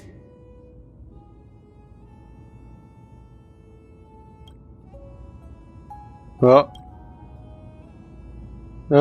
As a result, mere mortals who did not know what the Titan actually looked like chose to paint them as a giant tree instead. Their wisdom was portrayed as fruit, to symbolize how they shared their knowledge equally among the masses. Such exquisiteness indeed. This mural is quite abstract. I really can't tell whether you are praising or demeaning yourself. Now I'm quite curious whether the Reason Titan has studied figures of speech before. Of course I find such stylistic devices interesting. For all we know, this could be the answer to the question, what exactly are we?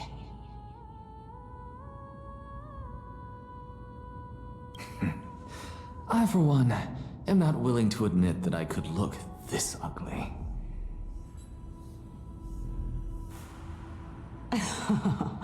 Was this the reason why you failed in your attempt to refine my soul when you were ambushed at the Grove?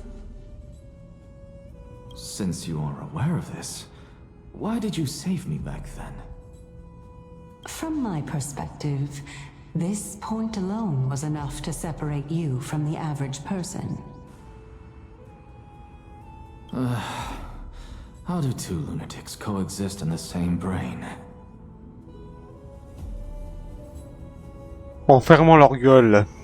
Therefore, it seems that your journey to Dawncloud this time is not just to seek protection. What, then, is the intention behind your actions? The entire plan is stored in my memory, so why don't you look there?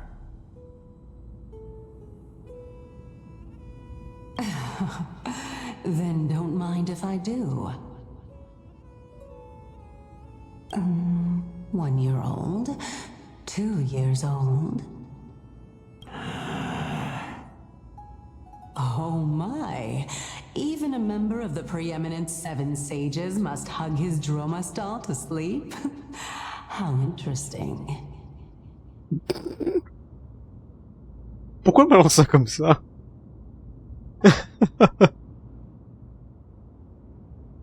T'avais pas mieux à chercher. That's enough. How unusual. Your soul is actually trembling.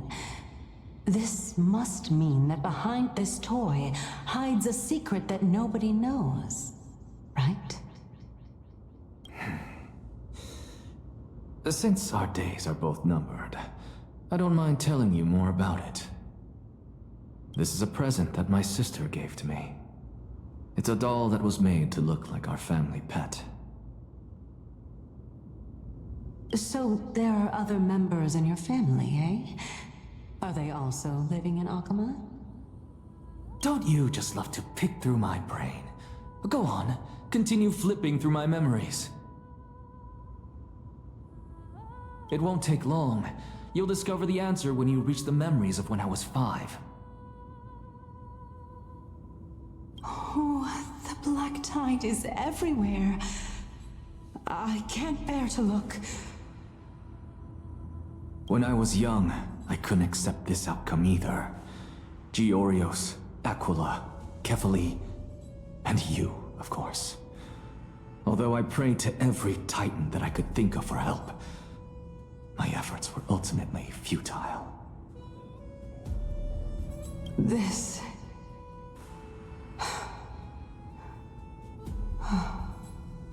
Could this be the inception of your research into alchemy? Indeed it was. Everything started from that verdant courtyard of yours. When I was pursuing my education there, I naturally also came to learn of Thelesis' theory as well. Oh, I remember that person. He was the one to come up with the concept of souls, right? Not only that, he also believed that life, as well as the composition, movement, and transformation of matter, all stem from souls themselves. This is why I thought that, since all living things stemmed from the same origin, why could I not sacrifice myself in order to resurrect my nearest and dearest?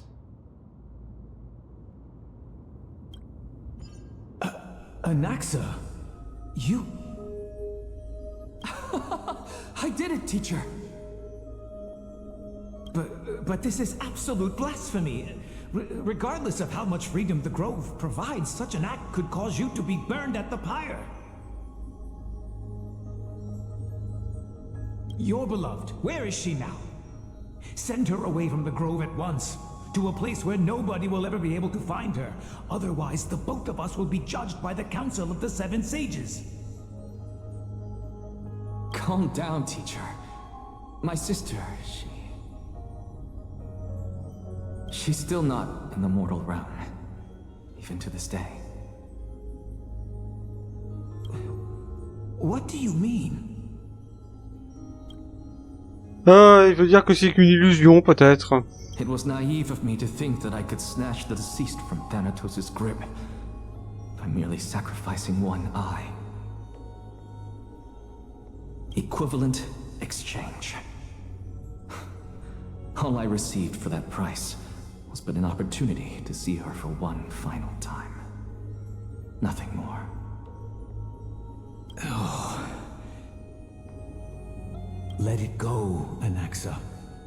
As one of my best students, I cannot watch you go down the wrong path without doing anything to stop it. Never do something taboo ever again. Don't disappoint the deceased, and never harm yourself. If you can do that, this classroom will still be yours, and you'll have a chance to live out your own life.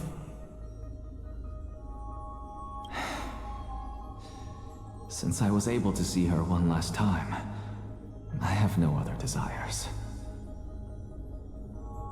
You're right, teacher. It's time for me to start a new life. I am sincerely glad for you, child. Now then, what topic would you like to study? I wish to continue Thalesis' research. Continue the research into souls, but you know that the Grove has long since understood his philosophy like the back of their hands. Even if you continue digging into this subject, your efforts will likely be futile. No, teacher. After my fleeting glimpse of the deathly fog, I finally understood a single truth. Since ancient days, our understanding of the souls is but the tip of the iceberg.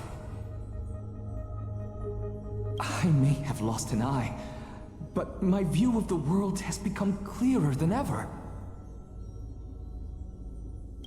I have grasped the truth with my bare hands. Watch as I turn this farcical world upside down.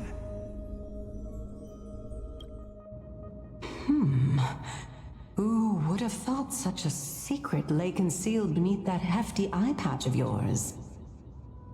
However, this story doesn't seem to be connected to your plan. In fact, I'd say that they aren't related at all. The answer lies within the tale. If even you cannot understand it, perhaps you should relinquish the divinity of reason to me. After all, it'd be a waste for you to hold on to it. My story ends here. Now it's time for you to tell me your secret. After all, this is what equivalent exchange means, correct? As expected, you laid a trap for me to step into. Unfortunately, even if I was willing to talk about my past, I may not know more about it than you do. Oh? Are you saying that the renowned Reason Titan is now admitting a lack of wisdom?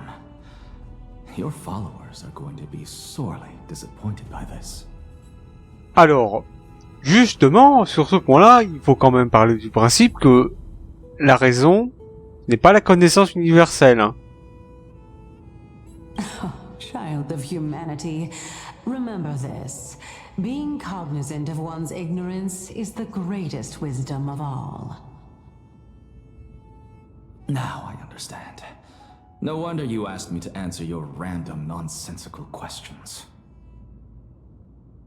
Not only that, you're the only one who can shed light on my query. As the saying goes, onlookers see most clearly. Is that so? Mm-hmm. Lord Anaxa.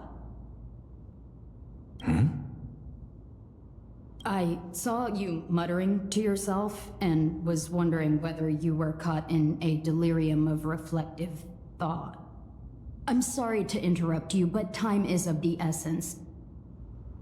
I have a message from Lord Lygus. Lady Kindness has met up with the Council of Elders and is awaiting your arrival, so please depart forthwith. It's finally time. Carefully. The one who created the world, and the one who bears the world. If you truly have not met your end, how will you answer the challenges of those who defy you? I didn't expect you to agree to Lady Kindness's invitation. What a wonderful turn of events. To tell you the truth, there are many people who hold grudges against that. Isn't that the dromas draped in finery? Avoid his gaze. I don't acquaint myself with blasphemers. Don't worry. He's too full of pride to pay us any attention. Your nickname is Dromus as well? You must really like those creatures.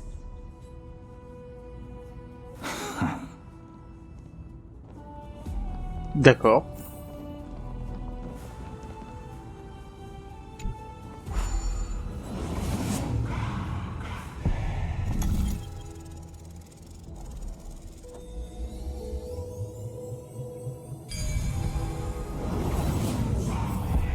student of Empedocles? I hear that his views run counter to the Venerationists. This is what being a scholar is about. A collision of ideas only occurs when there are differences in beliefs, and it is such collisions that lead to progress. Yet, in my view, there are only right and wrong perspectives, neither of which can coexist with the other. What radical thinking. I guess this is why the children of humanity always squabble with each other. How boring. You seem to be avoiding that Goldweaver person. Why don't you address her face to face? I have nothing to talk about with her. Since you're in my brain, you can look for the reason yourself. Oh, the leader of the Flame Chase journey and a demigod of Nestia. You're really searching through my brain. What are you treating it as? Some sort of toy? Regardless, you think quite highly of her, no? That's because I'm a teacher who grades everyone fairly.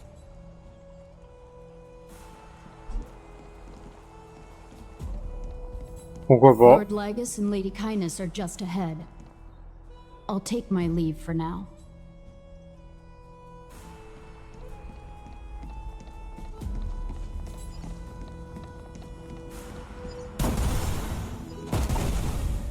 On a des rats évidemment.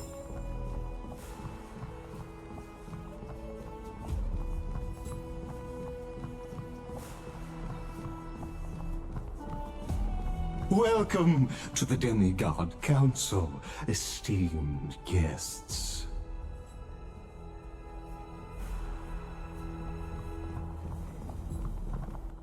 Lord Anaxagoras, oh, I've heard so much about you.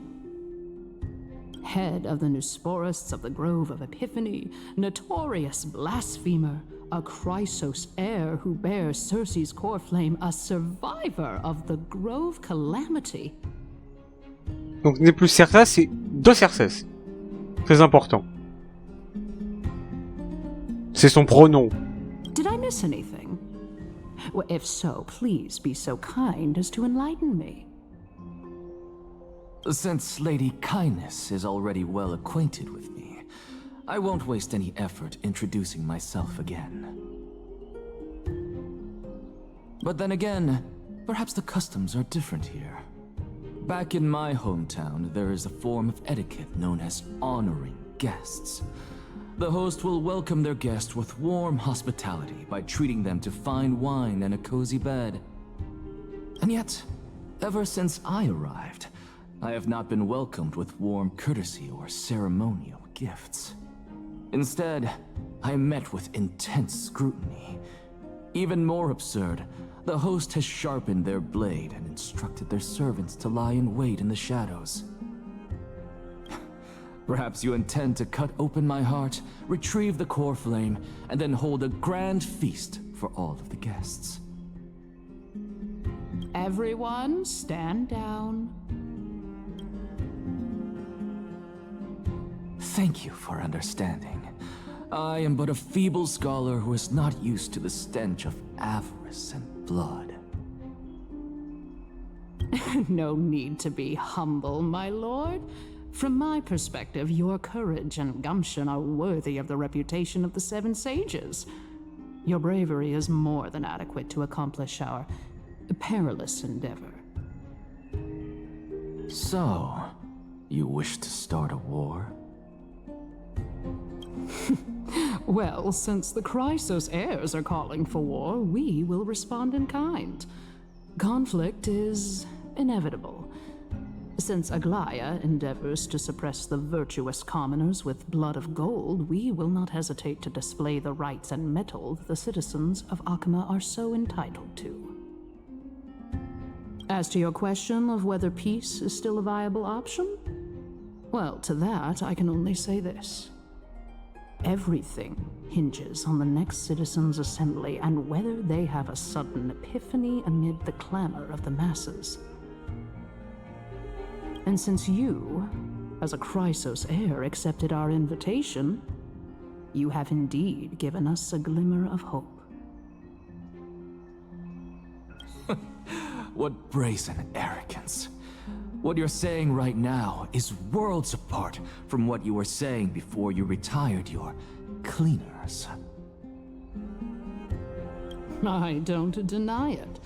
After all, they're responsible for cleaning up any threats, and just a moment ago, you were on the side of the Chrysos heirs. But now that you're an ally of ours, we can continue talking somewhere else. As you know, these walls have ears. I was fortunate enough to have the opportunity to discuss a treatise about the Venerationists with your teacher, Empedocles. Yet, it seems you subscribe to the Nusporists instead, Lord Anaxa. I've heard that this school of thought is one with many detractors. It's normal for ideas to have supporters and dissenters, just like how there are two types of people in this world: geniuses and dimwits. Welcome back to the hub of the Demigod Council, Lord Anaxagoras. Surely you remember that countless eloquent orators have stood in this spot before and emerged victorious by stoking public sentiment with their words. And yet there have also been innumerable blasphemous philosophers who set themselves up for failure because they refused to defend their actions.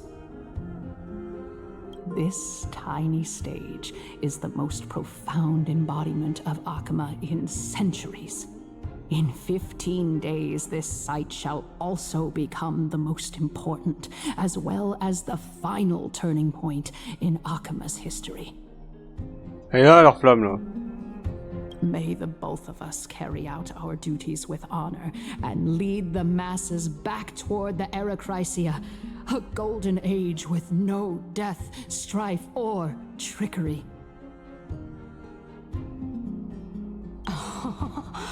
Oh my, 15 days and nights. That aligns perfectly with the date of your demise. Could such a coincidence truly exist?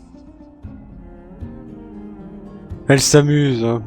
Using death to prove myself fits my intentions perfectly. What strong conviction you have, as expected of the hero who dared to stand up to the Gold Weaver. As expected, she misunderstands you. That's enough, Lady Kindness. Dispense with the niceties. I only accepted your invitation so that I can serve the commoners alongside the members of the Council of Elders. Don't test my patience with such superfluous formalities. Well, you say that now, but surely you also require my aid as well, so that you can stay alive even when being pursued by the Golden Thread? You worry too much.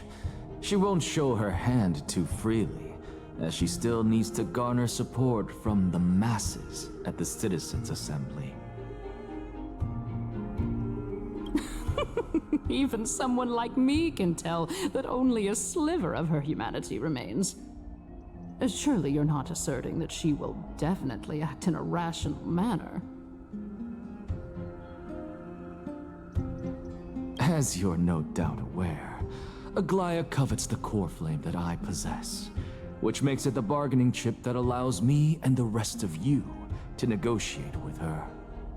However, in return, I'll need the Council of Elders to support me as much as possible.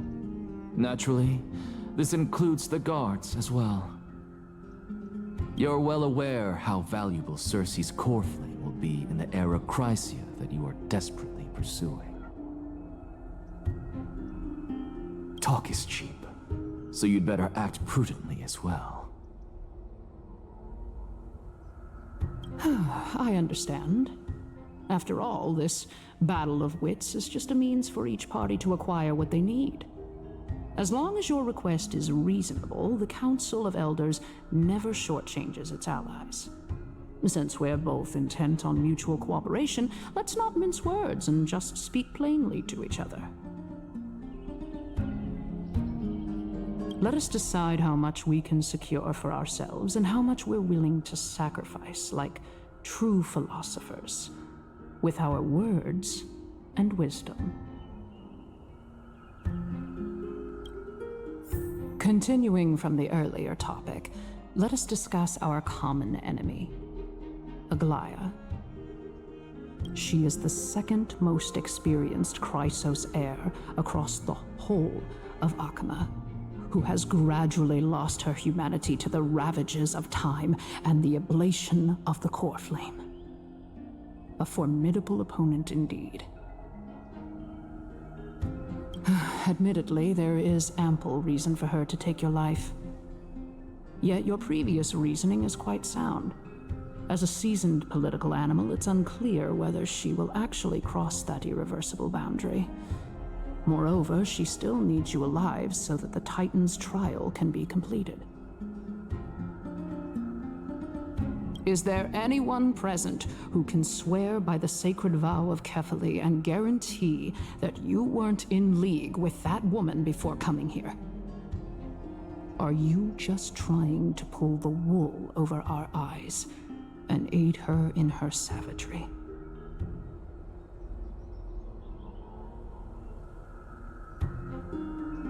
If Aglaia required a suitably intelligent Chrysos heir, then I'm the best fit for her needs. However, it's quite evident that she has no need for a Chrysos heir who could break free of her control at any time. Since I believe in neither Titans nor the prophecy, there's no way that I would willingly walk on the path that she extols. Given how rigorously she enforces her principles, how would she ever accept a heretic such as me? I understand what you mean. At the very least, the both of us agree that this tyrant who wallows in extravagance and greed is the greatest threat to achieving peace in Akama. The Council of Elders is willing to defend your right to live, just as we defend every oppressed citizen. However, I regret to say that sentiments in favor of the Chrysos heirs and Aglaia are only growing in magnitude. The peace that we are aspiring toward, as well as everything that we hold dear, will be destroyed completely. The city will be burned to ashes, and the citizens' blood will be shed. Tell me, what are you willing to do for our esteemed citizens so that they can vanquish the enemies of our fine city?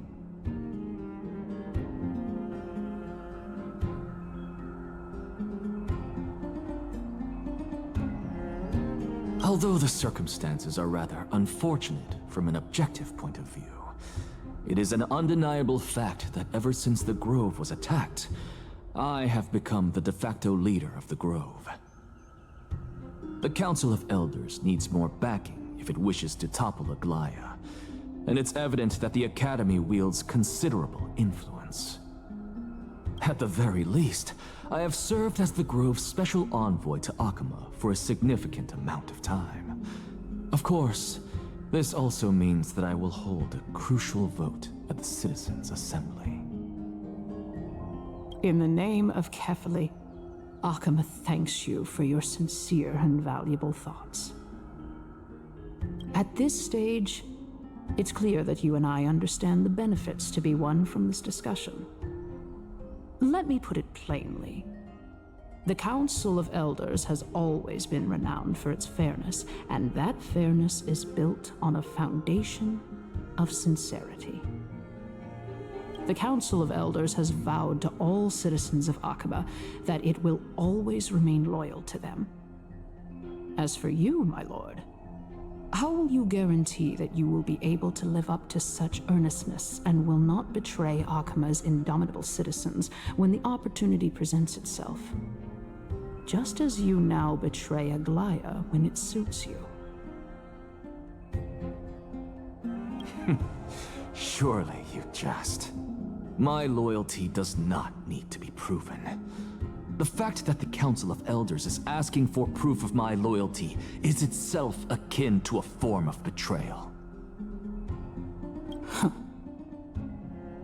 I am incredibly honored to have witnessed the both of you bury the hatchet in a civilized manner.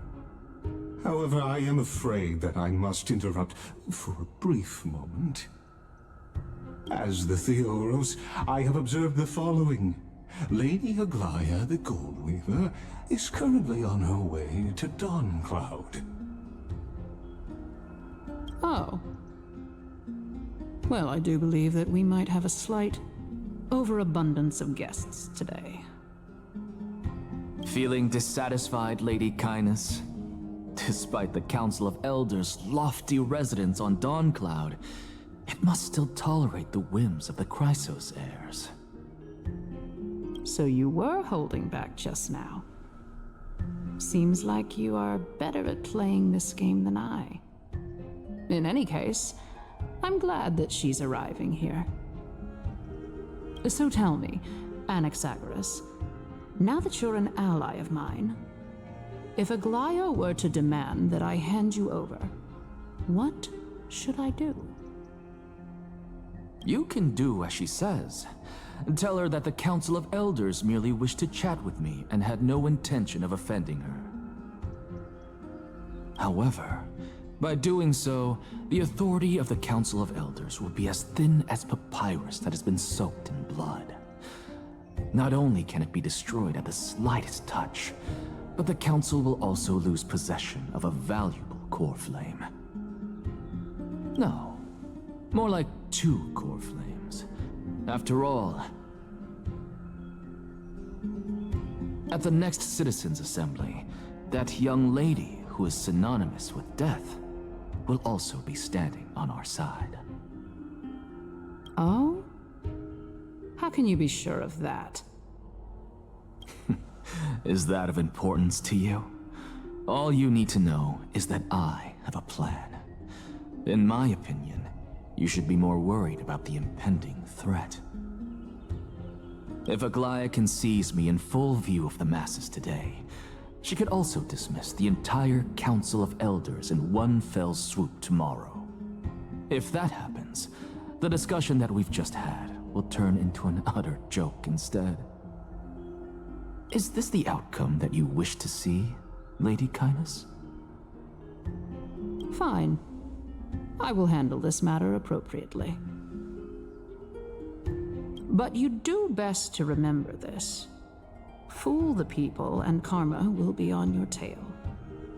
I'll overlook it this time, but don't count on there being a next time. Unless, of course, you crave cruel punishment and consider suffering the perfect state to ponder the true nature of souls. Well, what do you know?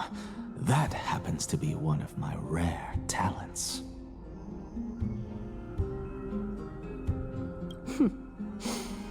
We shall see then.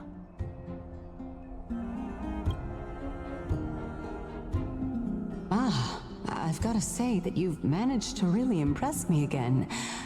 But shouldn't you be going after more? Dying to know what I'm after, hmm? Ah ouais. Je veux bien savoir la suite. I mean, I'm the reason Titan after all. It is in me to ask and seek answers. Easy there. You'll learn the answer soon enough. I didn't bring it up with her purely because she doesn't have the means to give me what I truly want. It's as they say, onlookers see most clearly. The true masters of Dawncloud have always been the Theoros, who watches over everything.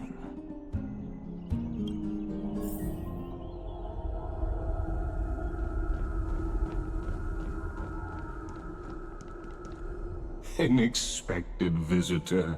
Welcome once again. You know, you could actually skip all the pointless debate and come straight to me to seek an audience with Carefully. I have no reason to refuse you, do I? You may not, but kindness has.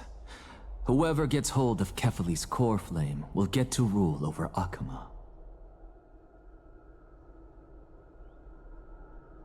Ils ont une petite habitude d'oublier les espaces dans cette version, je remarque. She's wary of me, so naturally I had to gain her trust. I would say that debate was not at all pointless.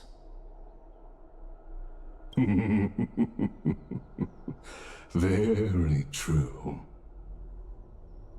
In my view, this individual has gone to great lengths to get close to Kefali.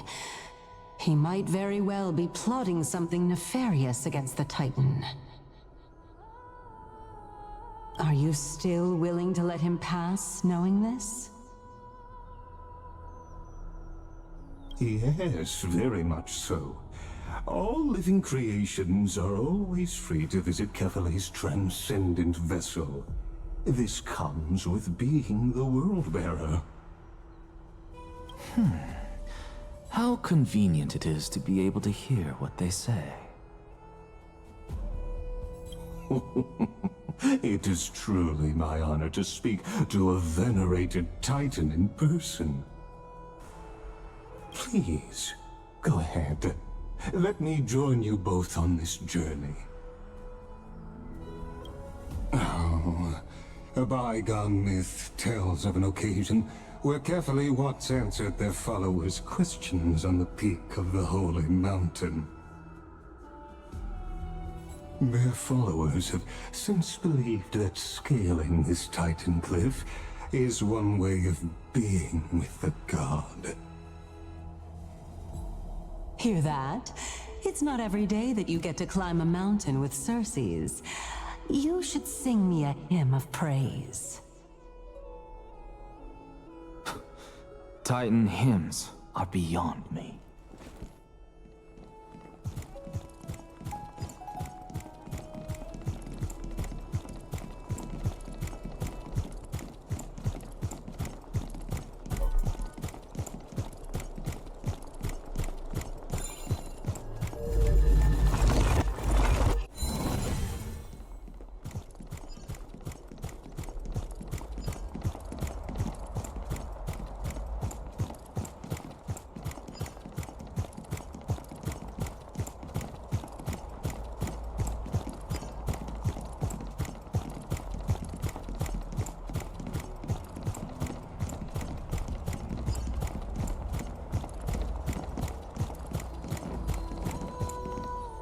Go on ahead.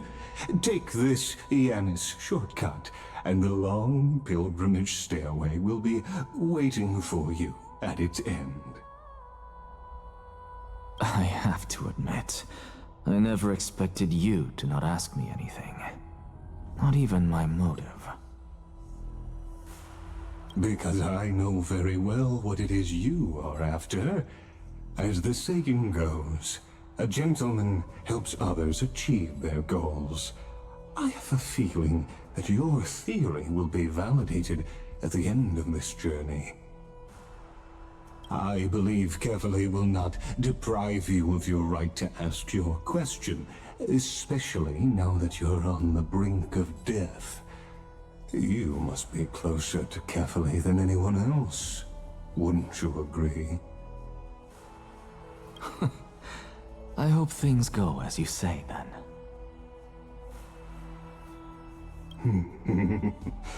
Putting a child of justice into a farcical world is bound to turn it upside down.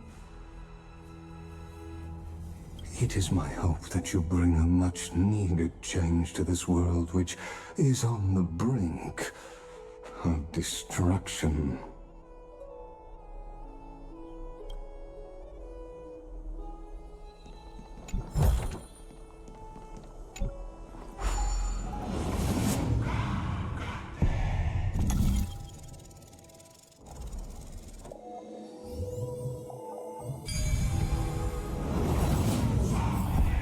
Honestly, this is my first time going up to Dawn Cloud's peak. What a splendid view. Isn't it about time you recognize the magnificence of us Titans? Well, I don't see how this place is different from those temples in the city. All they have are magnificent facades. And even though I've come this far, I'm still doubtful about getting useful clues from him. I must be getting ahead of myself to be expecting to hear something nice from you. Oh? Haven't you been in my head for some time now? It's high time you get used to how I feel about things. Alright, we're just a short hike away from Kefali. No time to waste here.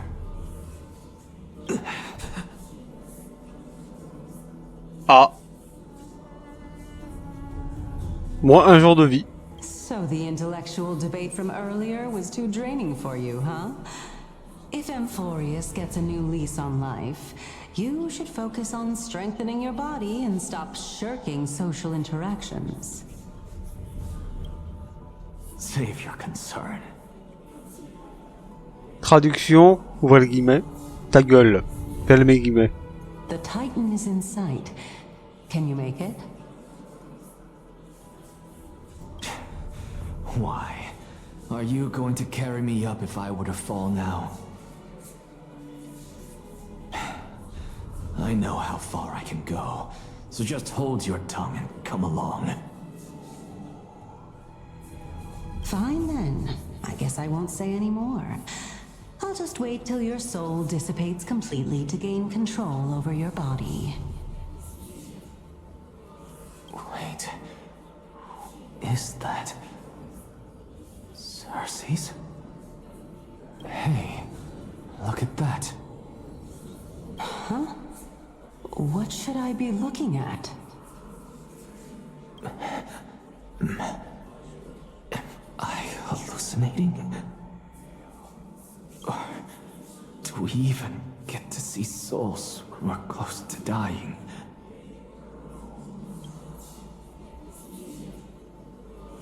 Ha!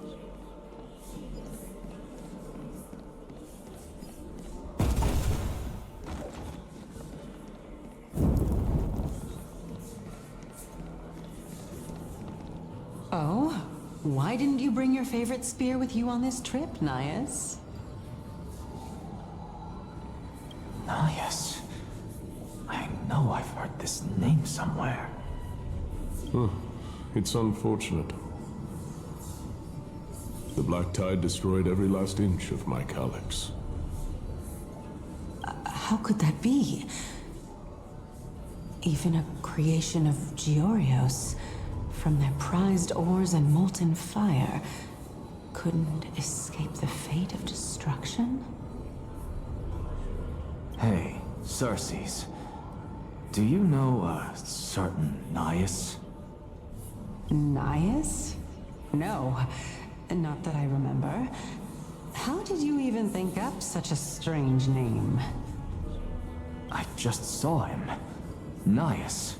A warrior-like figure who was just chatting with you here. No, I have no such memory. Could you be hallucinating?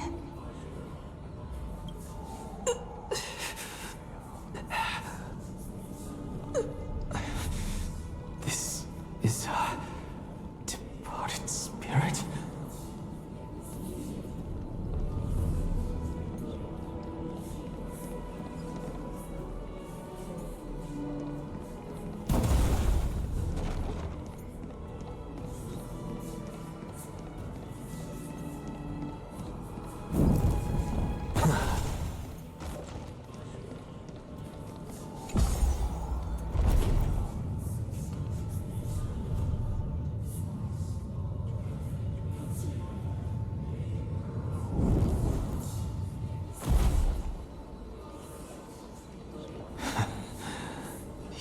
Again. Enough about me. Did Kaos ever reply to you? Well... regrettably. Seems like the price of becoming a demigod is a lot heftier than we thought. Chaos. Demigod. I've never heard of this person. Which Titan's authority did he inherit? Look on the bright side, Nias. Since we've come all this way, I doubt he'd snub his old friends, would he? Let's just hope we mean as much as the world to him. Hey! Are you seeing that same hallucination again? Yes. It's still you and Nias, but you're now talking about a certain Chaos. I'm guessing he's one of your companions? Chaos? This name sounds just as strange to me. Never mind. I think I know what this is about. If things are as I thought, then they aren't hallucinations, but the souls of people. What? But if those are the souls of the dead, then what am I? Beats me. For all I know, you're just an illusion I conjured up in my dying moments. Let's just keep going. As long as I take in more sights and hear more stories. Know your limits. Wander too far among the dead, and even I might not be able to save you.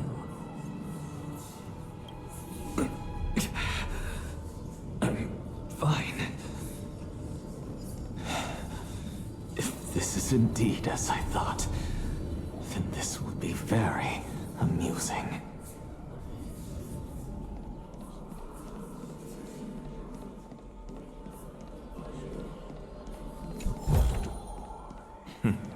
Go melt it down.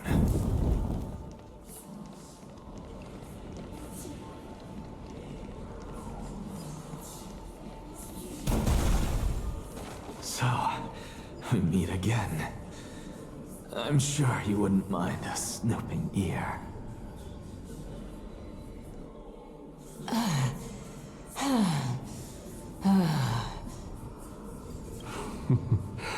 Can you keep going? Of course. I'm just... If I knew we had to climb a mountain, I wouldn't have come along with you. I guess this also counts as one aspect of the world-bearing burden. If Amphorius does have a next life, you may want to get your body in shape. Keep your sarcasm to yourself. I'm not getting anything of value from them. I would sooner throw myself off this cliff and hit rock bottom than exercise even a little. I am Calypso of the eminent Seven Sages, after all. Training would make me no different from those Helcalithist barbarians. Calypso. She's one of the Seven Sages. A member of the Grove? No, she can't be. I would know her name if she really were one of the Seven Sages. Hey, Circes. Does the name Calypso ring a bell? Circes? They're gone. Doesn't matter. I can do this myself. Looks like I'm nearly there now. The land of the dead. Ça s'annonce mal.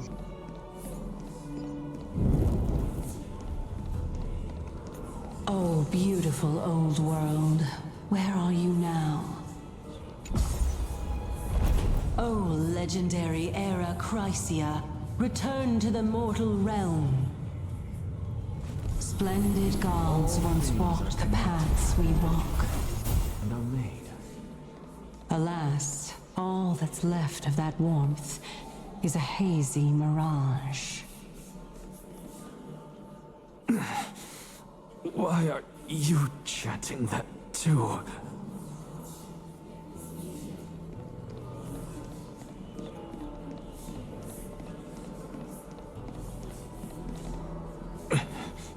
We're here, finally. So, I don't get to ask the Titan my question, but all of you make for a pleasant surprise, nonetheless. Very well then, let me uncover the truth for myself.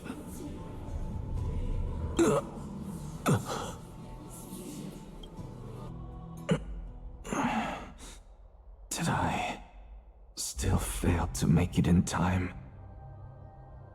Huh? Deux. So, I'm back here again. Ah. Bah, je viens donc. Manifestement, il fait des allers-retours, le gars. This is... I can hear it. I hear it from the depths of the tides, behind the closed doors of the void world. A voice ready to tell me something. This time, the voice is a lot clearer than before.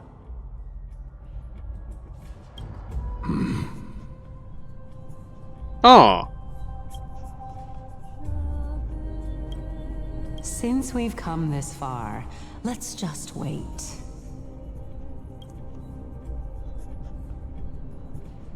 Lord Nias and Miss Calypso, are you both here to visit Chaos too? Yes, and we've been waiting for quite some time now. Regrettably, he hasn't answered us. The worst-case scenario is that he's already been overwhelmed and crushed by the world-bearing burden. You're overthinking, Lord Nias. I can still sense Chaos' soul in the area. Est-ce que c'est Castoris avec ses oreilles là Les cheveux, les oreilles.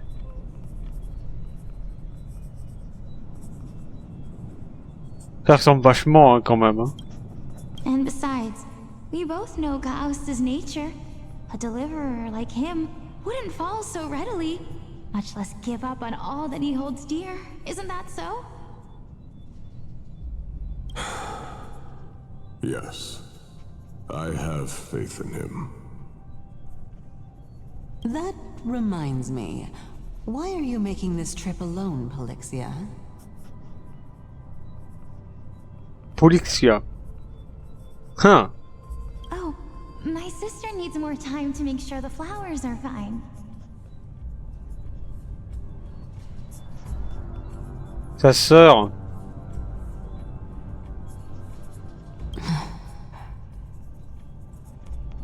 Ha. Such a pity. Both of you have hearts kinder than anyone else. Yet you are born only to take over Thanatos' divinity. Donc le fait est que... Elle... C'est la sœur de Castoris Ou c'est un bourbier pour me mélanger hein, dans la tête.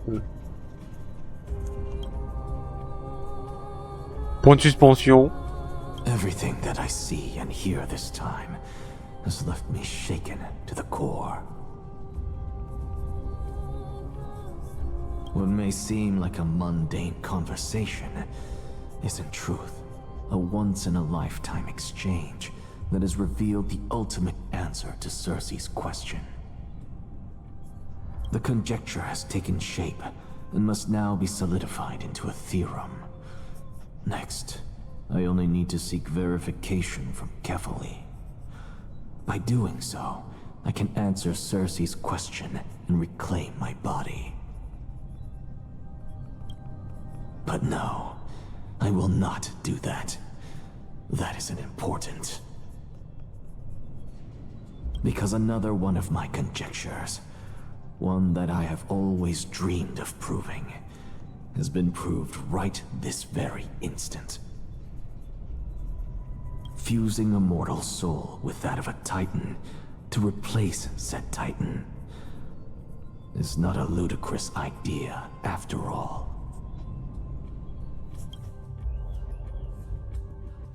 Ah, Daniel. What are you thinking about?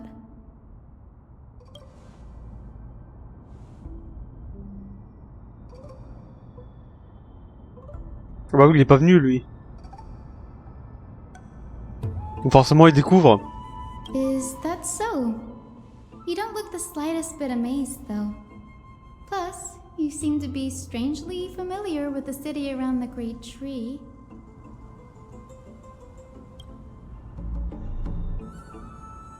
Ouais, il préfère pas en parler, oui. Il a pas envie d'évoquer ses origines, je pense. Surtout qu'il vient pas de là. Events of the past, huh?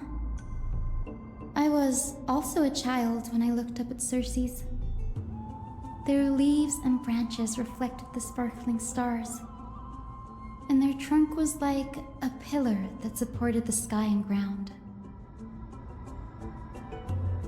I stood at this very spot back then, imagining the day when I could climb to the top of this tree, because I would be the closest I can be to the sky at that spot.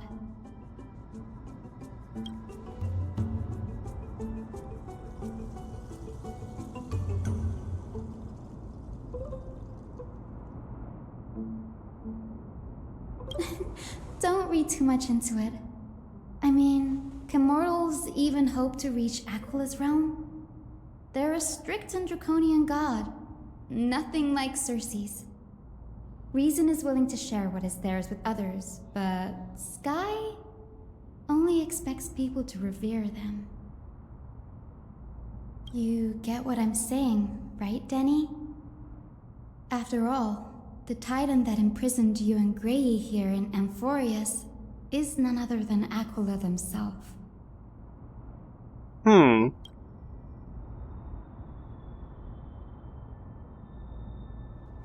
But there will always be people who dream of soaring towards the sky.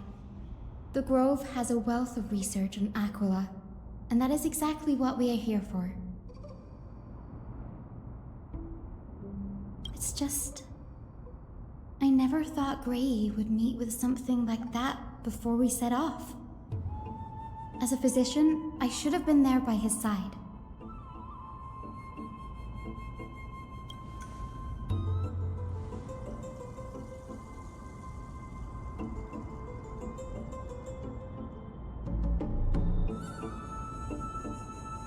Yeah, there's no rest for the weary, huh?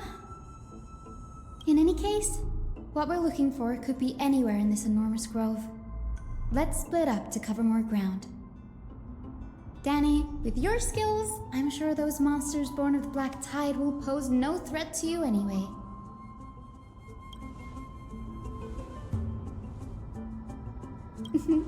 Have you forgotten that you're talking to the chief physician of the Twilight Courtyard? Have more faith in me. I'll be just fine.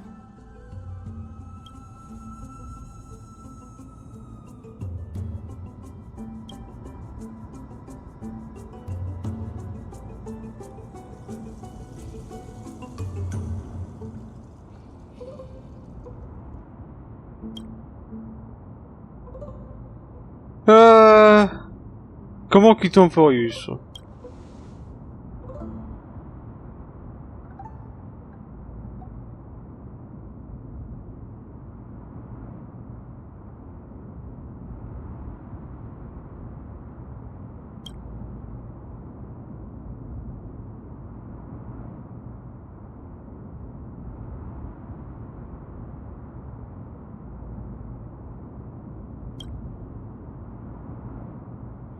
La mythologie des titans d'Amphorius.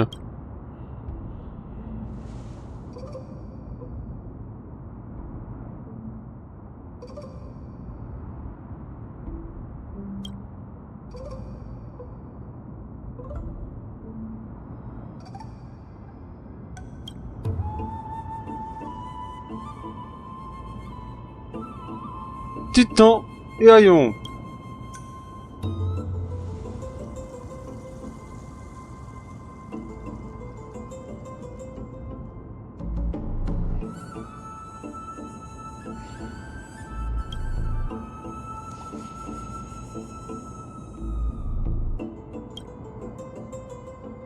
Héritier, chryséen et demi-dieu.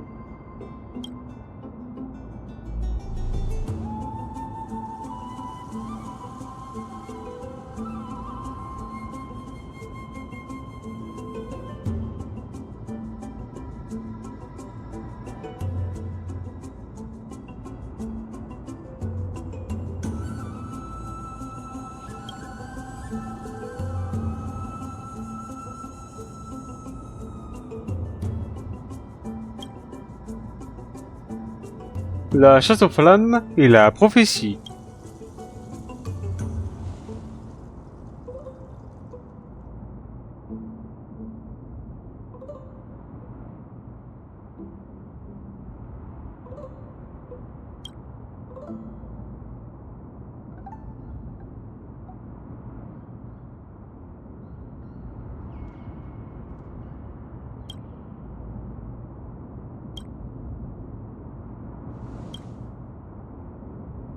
Moi.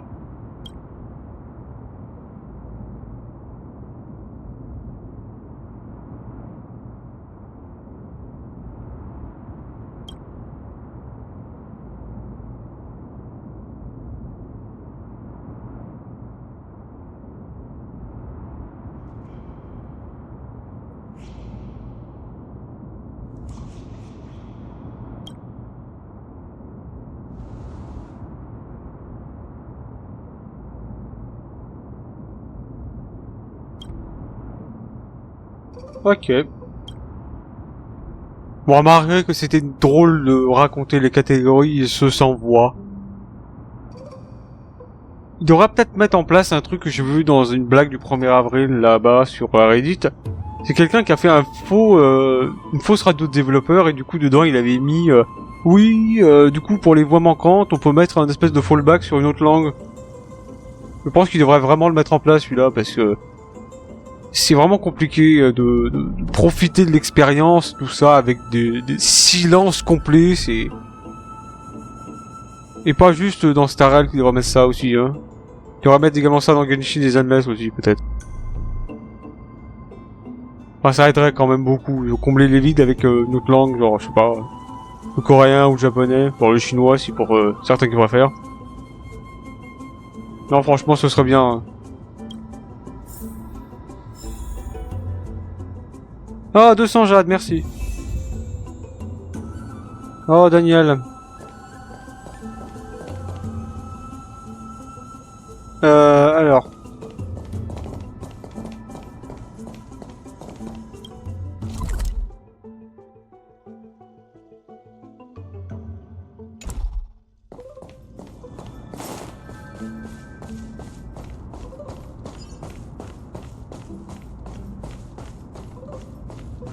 Attends, on va quand même... Tread carefully.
Du texte. Ah, génial. Ça a l'heure de lire.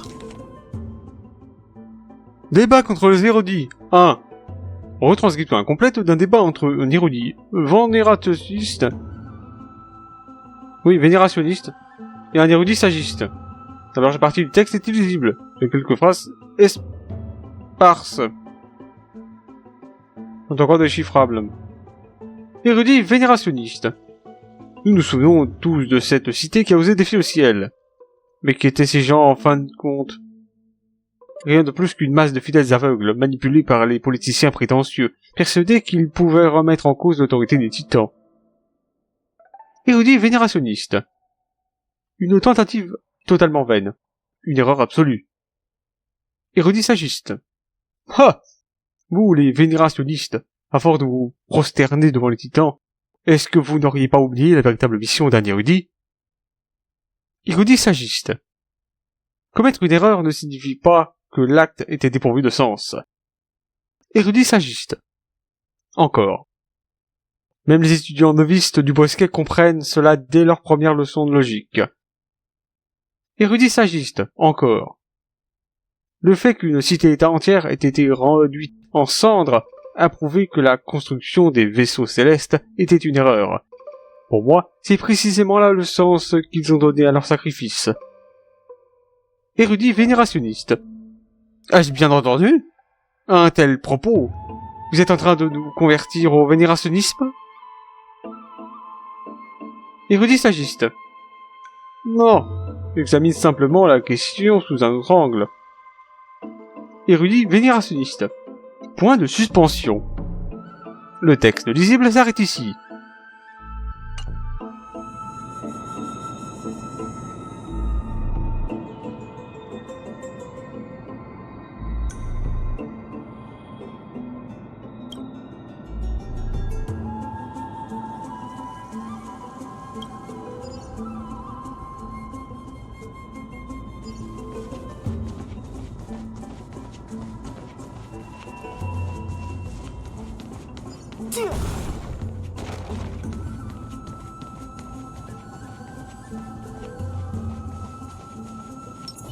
Stream 4. Ah.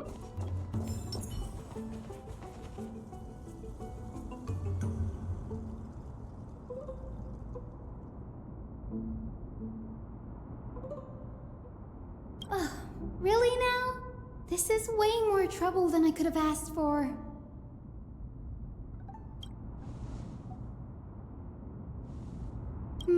Or you could sit back and watch.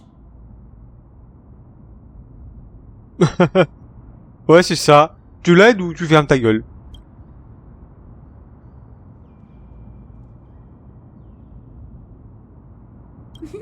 I'm kidding, Danny. Lend me a hand, pretty please? All right, now let's get him.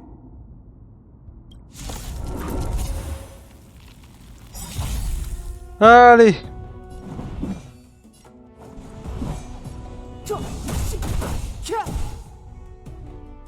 Lance at the ready. Another journey begins. On the still waters of oblivion, I guide the wandering souls. On veut pas se faire chier, hein.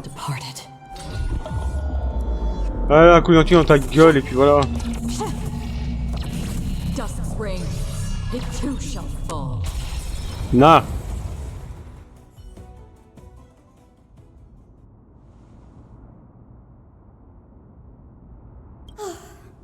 The black tide is remarkably quick to detect the light of Amphorius.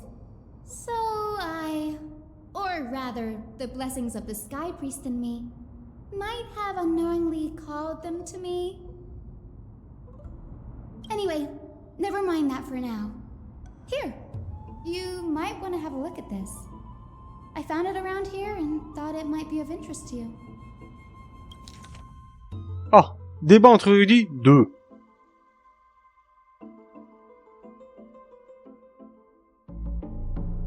Petit front.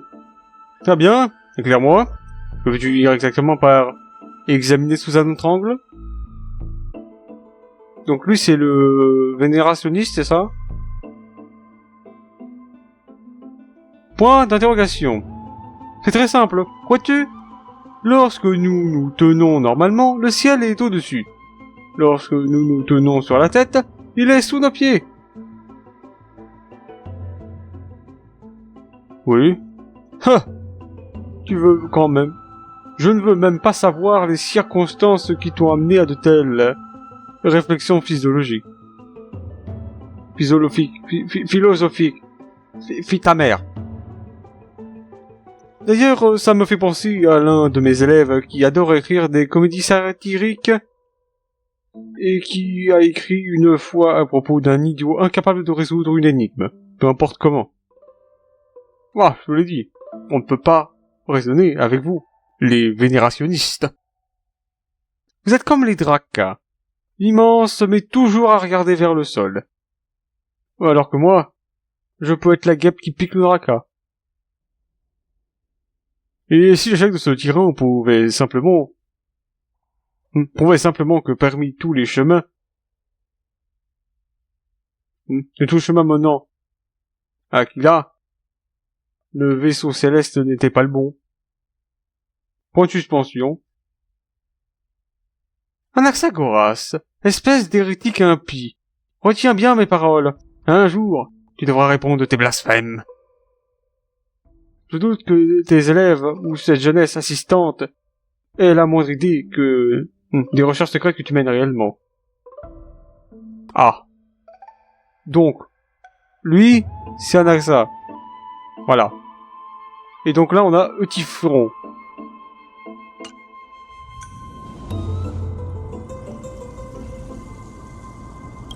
This is new. I didn't know Professor Anaxa was researching the sky. He's never mentioned anything about it.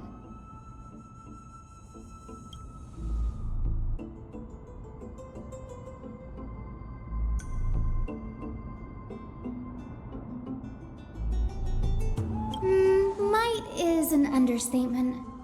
Anaxa has never been one to venerate the gods, nor has he ever found it within himself to put any faith in the prophecy. People have come to think of him as a heretic, even in a place as liberal as the Grove. Yet, it is also this very blasphemer that Circe's favors. Fate sure works in mysterious ways.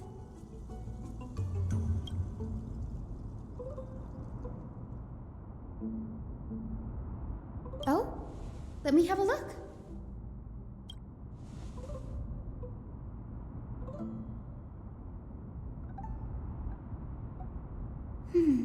By the looks of them, these scrolls are records of two conversations that took place in the same setting, one after the other.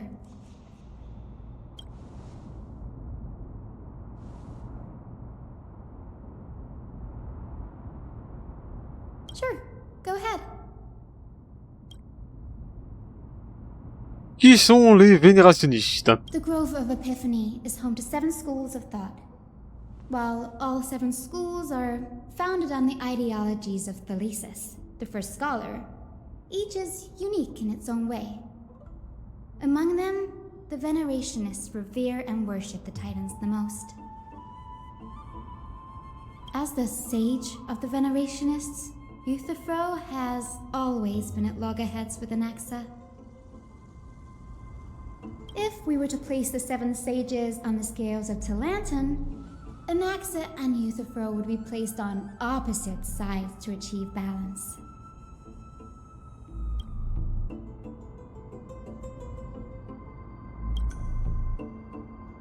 Était-ce une erreur de construire les vaisseaux célestes? Nearly everyone in Amphorius has heard the story of the skyships by now. Aquila's stature is loftier than the heavens, and their divine retribution is merciless.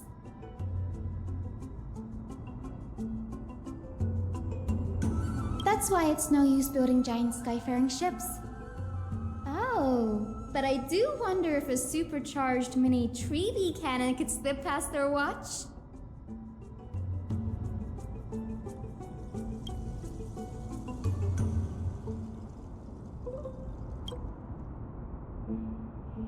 Quel est le domaine d'étude d'Anaxagoras? Newsporists primarily study the application of alchemy in soul repair. Everyone considers Anaxa a blasphemer, but that has never stopped him from sharing his ideas, no matter how taboo. If you must say that he's hiding something, then it's likely what lies beneath his eye patch. Anaxa often says that every failure brings us one step closer to the truth.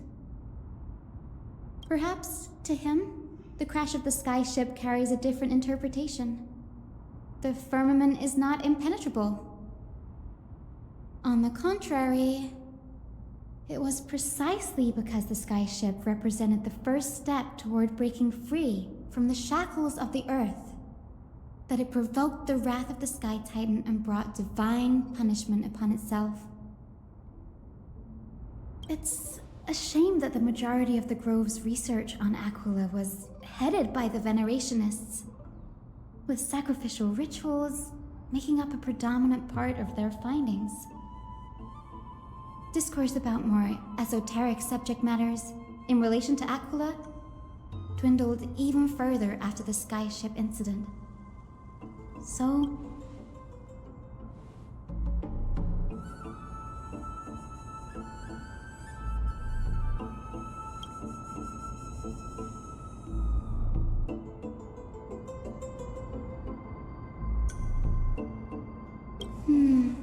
that's what I'd like to know. What are these experiments he's involved in? Even I, the assistant lecturer, know next to nothing about them. I have a bad feeling about this. Could there be more to what happened at the Grove?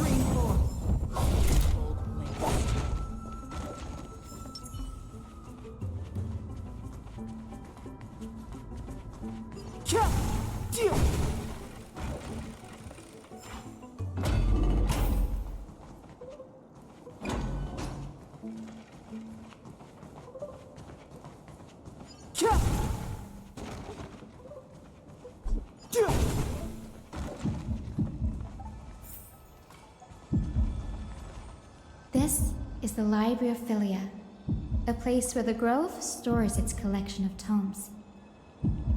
Other than books written by the 7 schools, you can also find philosophical texts, ballads, and religious writings from the Outlands here. Cities that desire to learn from the Grove were apparently expected to contribute knowledge of equal value to what they sought.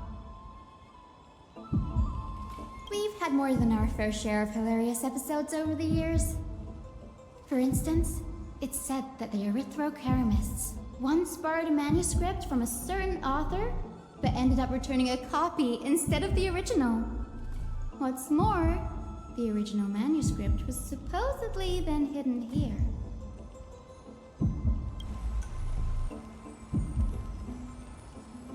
Nice? No need to hold yourself back, Danny. You can just tell it like it is.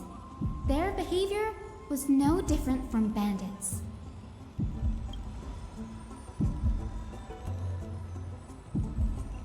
Whew. You've got me there. Some said you couldn't even find a dictionary in Castrum Kremnos, so I guess they were spared. There are too many books in the Library of Philia. Flipping through them all will take too long. Why don't we use the biblioslate to search for the texts we need? We can bring them back to Akama for reading after that.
Pas souvenir utiliser la force brute.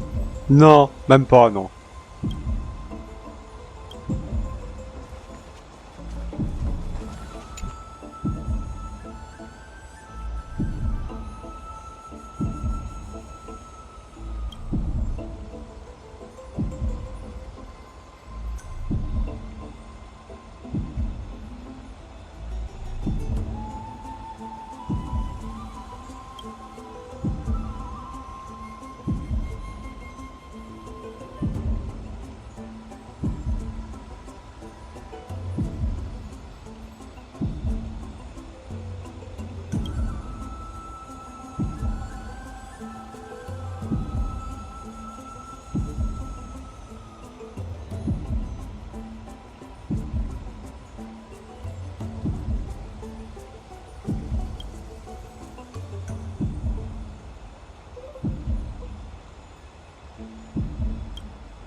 In here.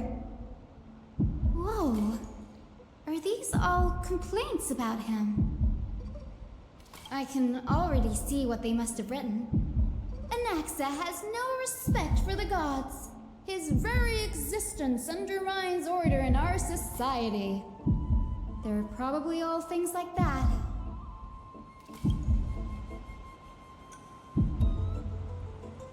Why else would they call him the Great Performer? When Anaxa established his school of thought, the first thing he apparently did was read his own work to everyone. Are the Titans truly an accurate reflection of what humans think gods should be? Worlds created by gods are indubitably perfect, but what of Amphorius? Only foolishness and insensitivity everywhere you turn.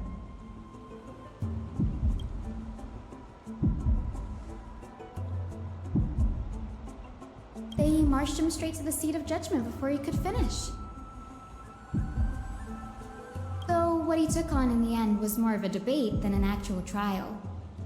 He had to address every one of the scholar's allegations, or face expulsion from the Grove. The first allegation was... Do you agree that since the Titans created the heavens and earth, so the mountains, rivers, and seas must likewise be their creations?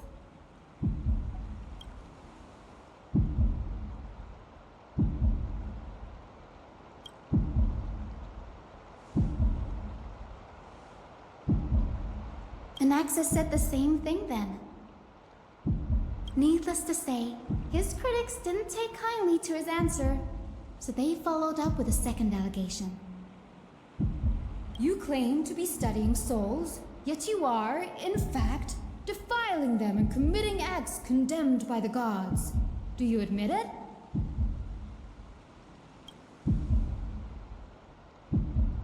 Anaxa always wears an eye patch, never removing it, even when alone. Some say he used one of his eyes as an alchemical ingredient. Every being in the world owes their safekeeping to Kifili, and this is even more so for the Chrysos heirs who have divine blood coursing through them. If he has really done something of that nature, then it'd indeed be sacrilegious. Thankfully, they had no way to prove it, so it amounted to nothing more than an allegation in the end. One by one, Anaxa engaged in wars of words against those who would challenge him. Toward the end, a scholar asked him, Anaxagoras, have you any respect for the gods? It was only after a brief silence that he answered, I have never denied that Titans are meant to be noble constructs.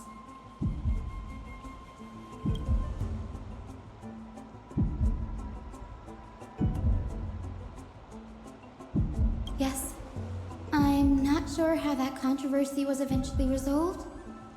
But what's for certain, at least, is that Anaxa was allowed to stay in the grove where he continued his research, despite being regarded as a heretic.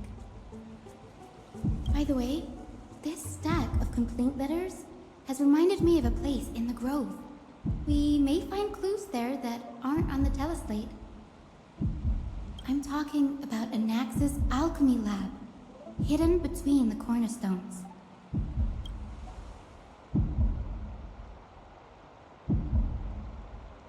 It's a well-kept secret. Among the 7 sages, excluding the nominal chief sage, each has a private sanctuary where they can conduct research undisturbed in their free time. Even the administrators of the Library of Philia are restricted from accessing those places and documenting the sage's research.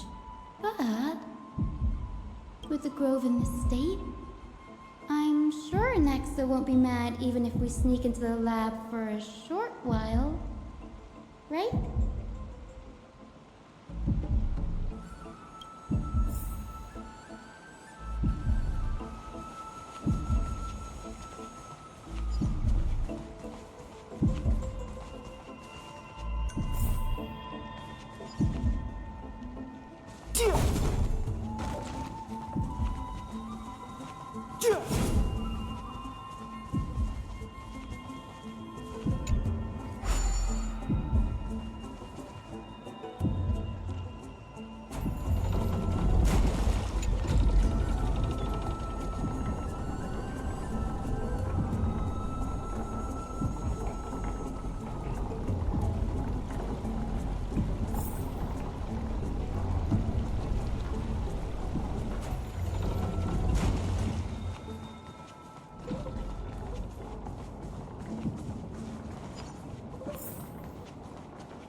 This is the place, but where is everything?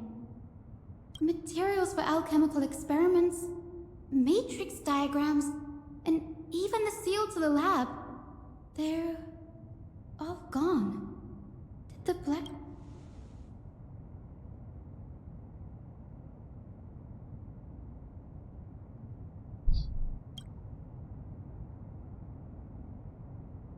No. Not even close. Not only are alchemy experiments high-risk activities, but Professor Anaxa also has a penchant for using bizarre materials. Students often saw him walk in looking bright as rain, but come out covered in soot with his hair singed. Naturally, no one dared to come near this place. Huh? That bookshelf over there seems to be the only thing still intact.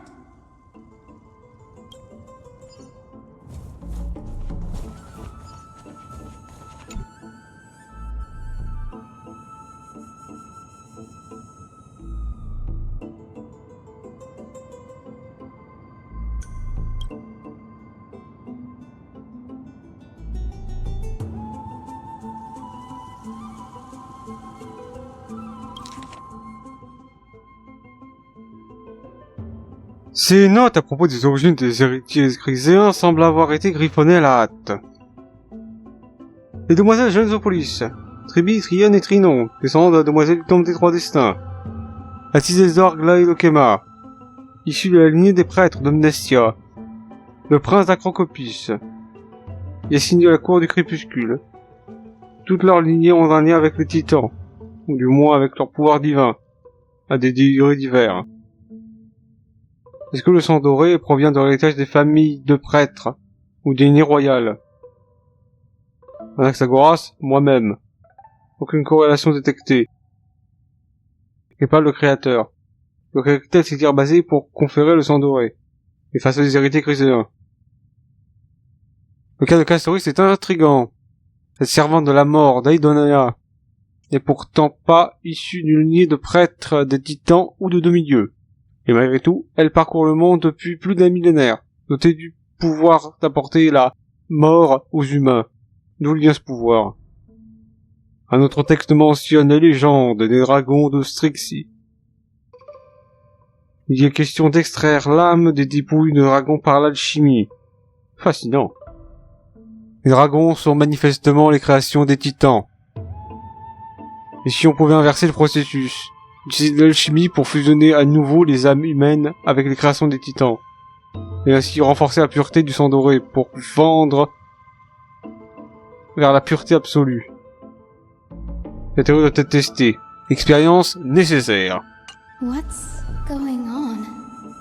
Anaxa is conducting research on our friends in Akama and me?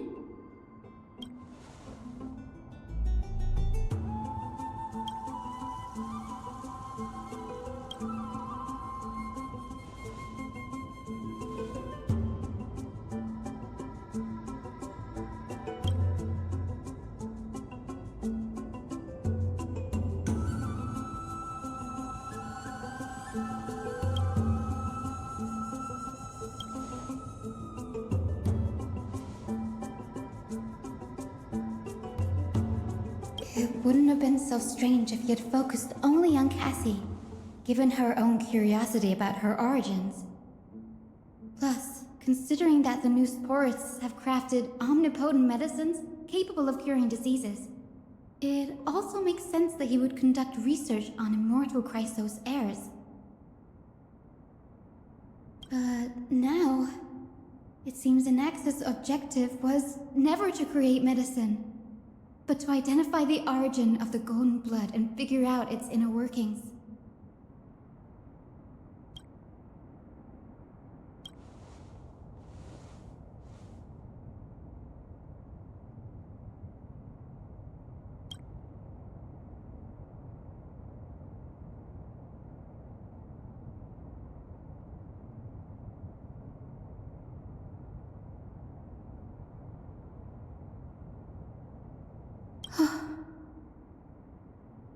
Danny, look at this.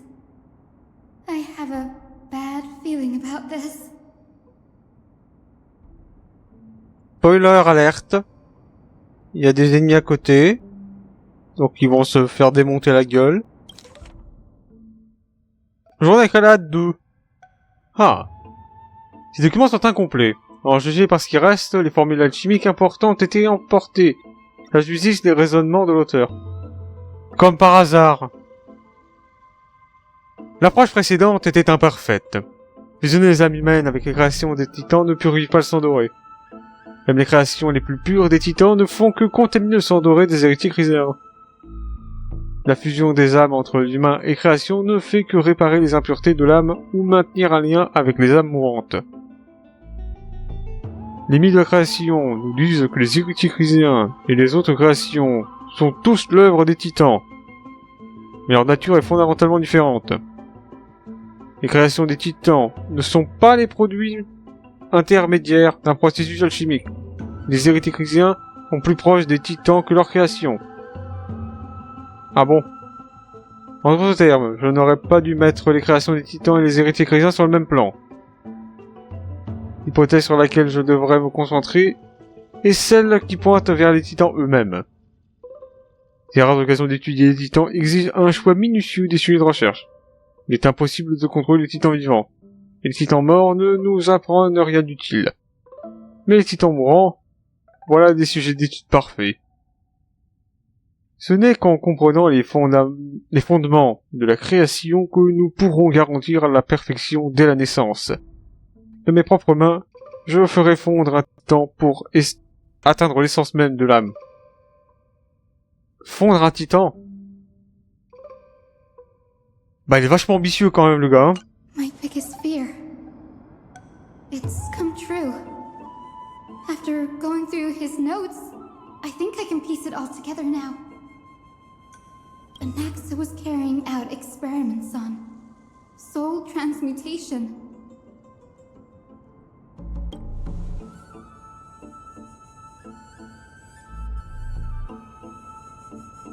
Yes, this is what he was secretly conducting research on. Something he had to keep hidden from others. Compared to his public speeches, this is the real blasphemy. Oh, I just thought of something. Tu penses dans le vide, c'est bien. Do you remember when the black tide was approaching?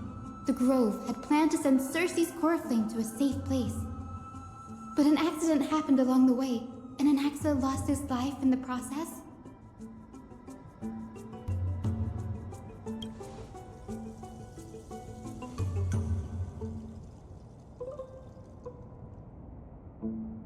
That's right. But what if Professor Anaxa's fusion with the core flame of reason wasn't an accident?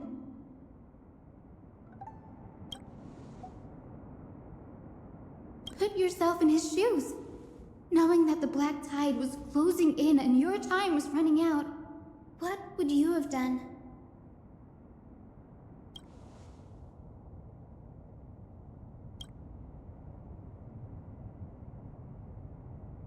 Exactly.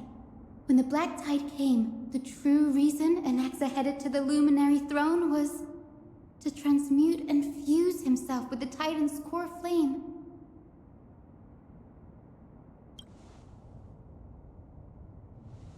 No. Judging from how he reacted after the event, the results came as a surprise. Maybe he failed to consider the possibility that Cersei's would make a similar decision. The manuscripts detailing all the alchemical formulae have been taken away. His research is still ongoing.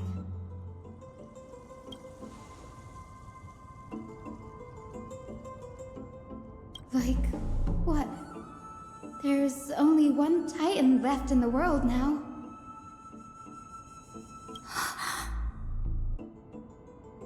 No. No way.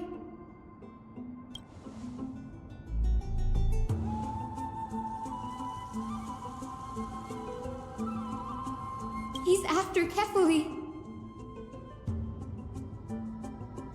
Eh ben enfin, ça monte. Sir, this sky above us, it's not real, is it? Of course not. This is just an image from a projection device used for educational purposes. A simple trick.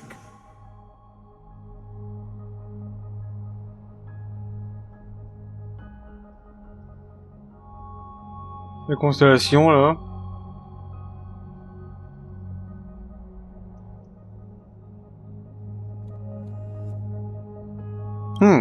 The day-night cycle has been lost to this world. So that students like you may still learn about the night sky, astronomers have harnessed the Titan's miraculous power to manipulate the light, projecting the nights of the past here for you. Much like how the sky above the Holy City is also illuminated by Kefali's dawn device. So, the skies of Akama are fake too.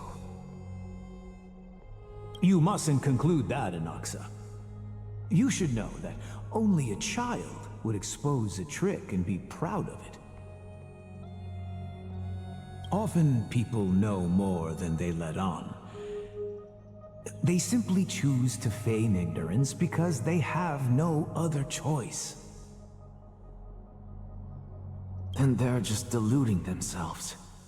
People believe in Kefali's tale of Genesis, accepting wholesale whatever the priests preach. But we're different. We've already walked out of the firelit cave of ignorance. We have already realized that we live in a world where Titans make the rules. Even when we look at the sky, we're only seeing what they allow us to see. Rather than gazing at this mockery of a night sky fabricated by them for the rest of my life, why shouldn't I be the one to take control of the projection device instead? So much time has passed since you sowed the seeds of doubt in my heart, child. Many a night, I find myself penning down all my theories and wild ideas, only to burn them to ashes when I open my eyes in the day.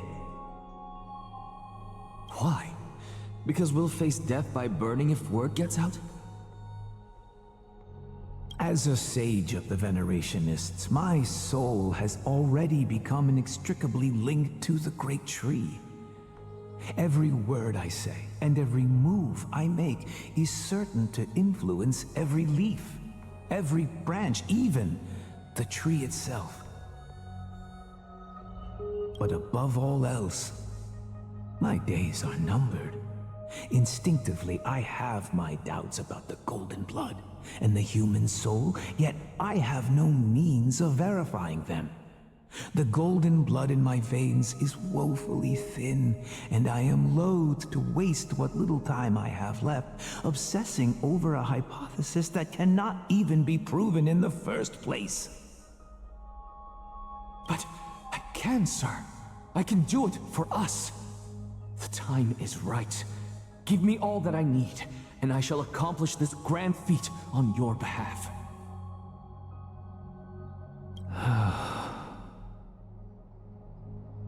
You're right. I shall do just that. In the next meeting of the sages, I will spare no efforts fighting for the rights you deserve. Go. Establish your own school of thought. Find out what we are. Become the one who conquers the ultimate truths of the world. Child of humanity. You didn't go to such lengths for an audience with Kefali. Just ask him a few questions, did you? So, you figured it out. If I were as foolish as a Dromus, perhaps I'd throw myself down and prostrate before their greatness, begging for the gods' prophetic wisdom. Well, sorry to disappoint, but I'm no Dromus. Alas, I am a human, standing tall on 2 feet, possessing both intellect and pride. Before such power, does it make any difference whether you're a human or a Dromus? I'm sure you're familiar with the story of the Styxians. When the raging waves threatened to swallow them, they didn't just give up and become sitting ducks. No. They constructed a dam that kept the roaring tide at bay, chaining down the mad Fagusa. They call me a blasphemer, Circes. But that doesn't mean I deny the existence of gods. It's just... as I see it, Titans are simply a force that mankind has yet to find a way to tame. Oh?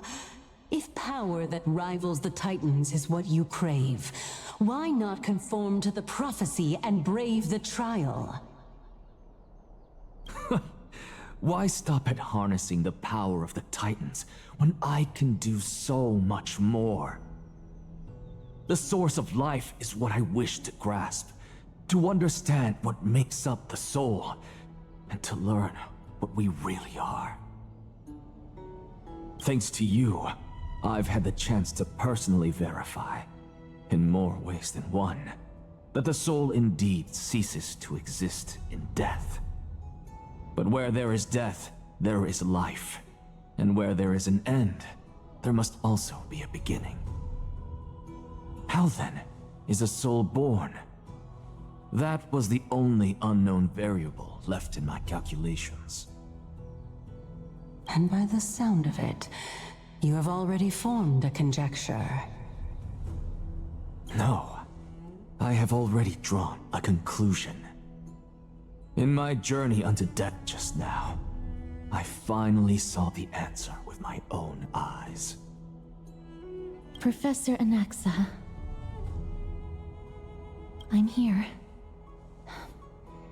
Her life hangs by a thread. I must ask you to refrain from taking any unnecessary steps. Of course. I'll bring this to a conclusive end, and give you the answer you so desire. However, in accordance with the principle of equivalent exchange, I must also demand from you what I need.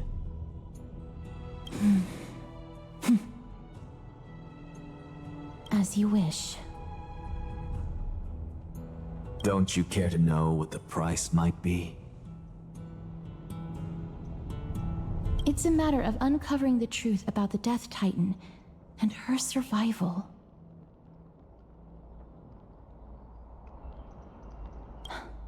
This may be the only time I can ever save someone's life. There is no need for me to think twice. I see. In that case, let the show begin. Indulge me. Am I correct to say that you intend to prove Thanatos' whereabouts and prove the nature of our existence now? Oui. Before I begin, I must confess I had been stuck in a cognitive trap all this time. As unrelated as these two propositions may seem at first glance, they are in fact logical equivalents. They are merely two different ways of telling us about what the soul is at its core.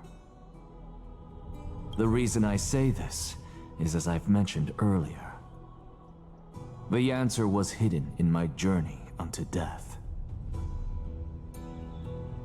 Anaxa, you were in the Netherrealm? Yes, I am but a living dead man now, but that's not important. What truly matters is, I overheard a conversation between heroes. That's not all. Remember how I said you were a part of that conversation too, Circes? And I've told you that I have no recollection of such an event. That was likely just an illusion conjured up by the mind of a dying man. Of course you would remember. Because that wasn't you. That was Calypso, one of the 7 sages of the Grove. Calypso? Huh? Oh, that's the name I made up on a whim when speaking to this girl. How do you know of it? And surely you jest. Don't you think I, of all people, would know if that were the name of one of the 7 sages under the shade of my tree? Don't you claim to know the Grove's past like the back of your hand? It seems you've lost even the memories seared into your soul. Use your head, Circes. Since all of this took place in the realm of the dead, it stands to reason their likenesses are of souls from the past. The living cannot step foot into that world, so who could they be? Think about Calypso. Why does she share your likeness, yet you have no idea who she is? The answer is evident, is it not? Those fallen heroes are the mortal incarnations of the Titans before their ascensions to godhood. The gods aren't master creators born out of thin air. And they are no different from humans, because they all evolved from one.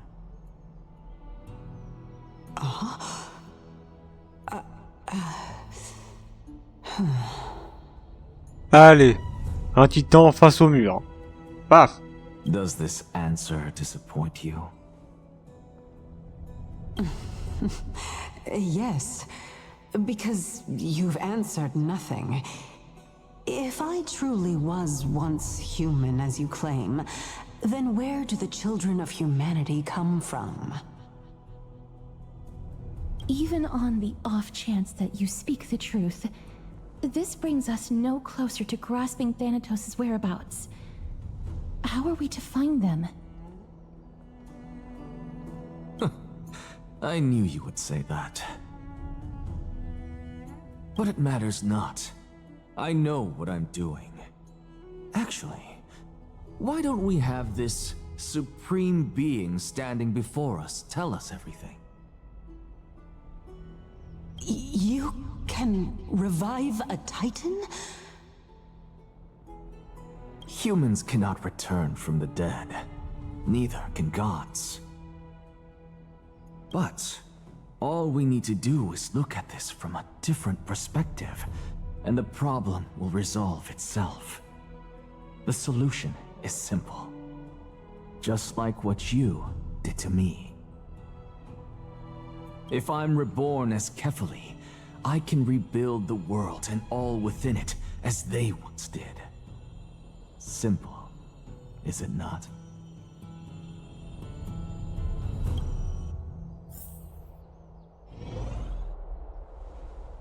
Pendant ce temps, I have news from Hyacinth and Dunhung. Anaxa might be trying to do something with Kefali's divine body. Kefali? But what could Anaxa want? Is the Council of Elders going to sit around and let such a sacrilegious act unfold? That is not possible. He is indeed the great performer, capable of fooling anyone and everyone with his tricks. I'm sorry. No need for guilt, for this is good news to us. The Council of Elders has found themselves a traitorous ally. Anaxa's ambitious desires will be something we can exploit. What we should be doing now is to keep our eyes peeled for whichever trickery Kindness is up to, and react accordingly to thwart her plans. Being Akima's political center, the Demigod Council holds just as much significance as the Vortex of Genesis. Someday, after my duty is over, this site will take the place of the battlefield where you hunt gods. Become the next challenge you are to overcome. Till then, it's best to get used to this place as soon as possible.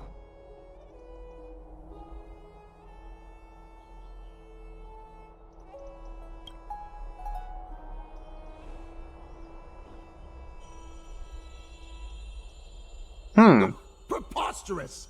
The Christos heirs only have their standing because of the Council of Elders. How dare they trample over it?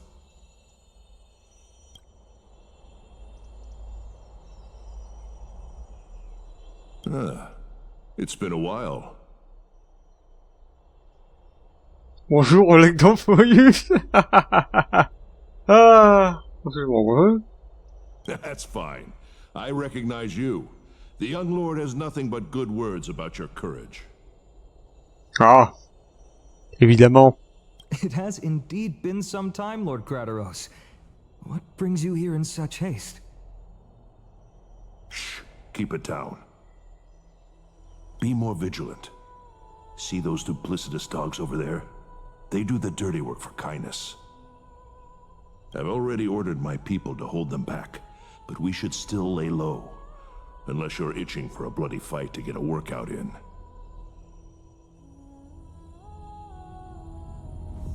Ah bah pourquoi pas, hein. De toute façon l'autre est déjà mort, donc elle va pas mourir en plus, hein. My bad. So, did something happen? Did you hear thunderclaps last night? Super, c'est Akira. Ah bah non. Thunderclaps are beacon signals of strife. They are a message from the young lord. He threw a spear bearing several words at Akama. Watch out. The Flame Reaver is back. Oh merde. I guessed as much. We didn't actually kill them back at the Kremnos arena. I figured this is something you would want to know. We Kremnoans never back down from a fight. So if you plan to take that thing down in a battle, reach out to me anytime. You have my gratitude. I will let Aglaya know about this right away. Remind her to be on her toes while you're at it. That vicious kindness has been unusually active lately.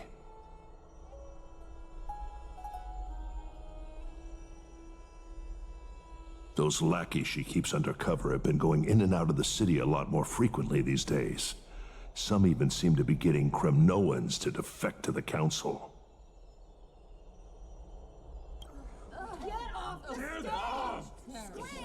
How dare you! Don't place that!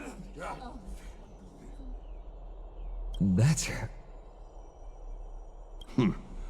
Looks like you can see it for yourself. Ah. We should get back. Thank you for the intel, Lord Crateros. Uh-huh.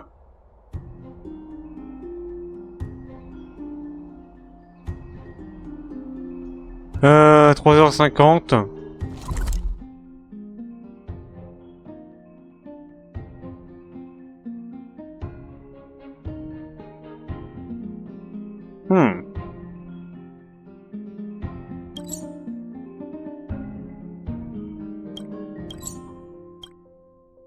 Bon.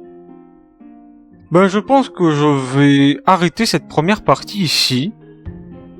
Puisque je pense que là, on est sur un moment charnière dans la quête principale. Donc là, on va...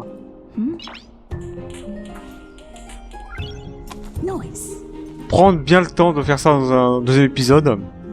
Et moi, je vais en profiter pour faire aussi d'autres trucs. Waouh, en bannière. Voilà. Bref. Merci à tous d'avoir regardé. Au revoir.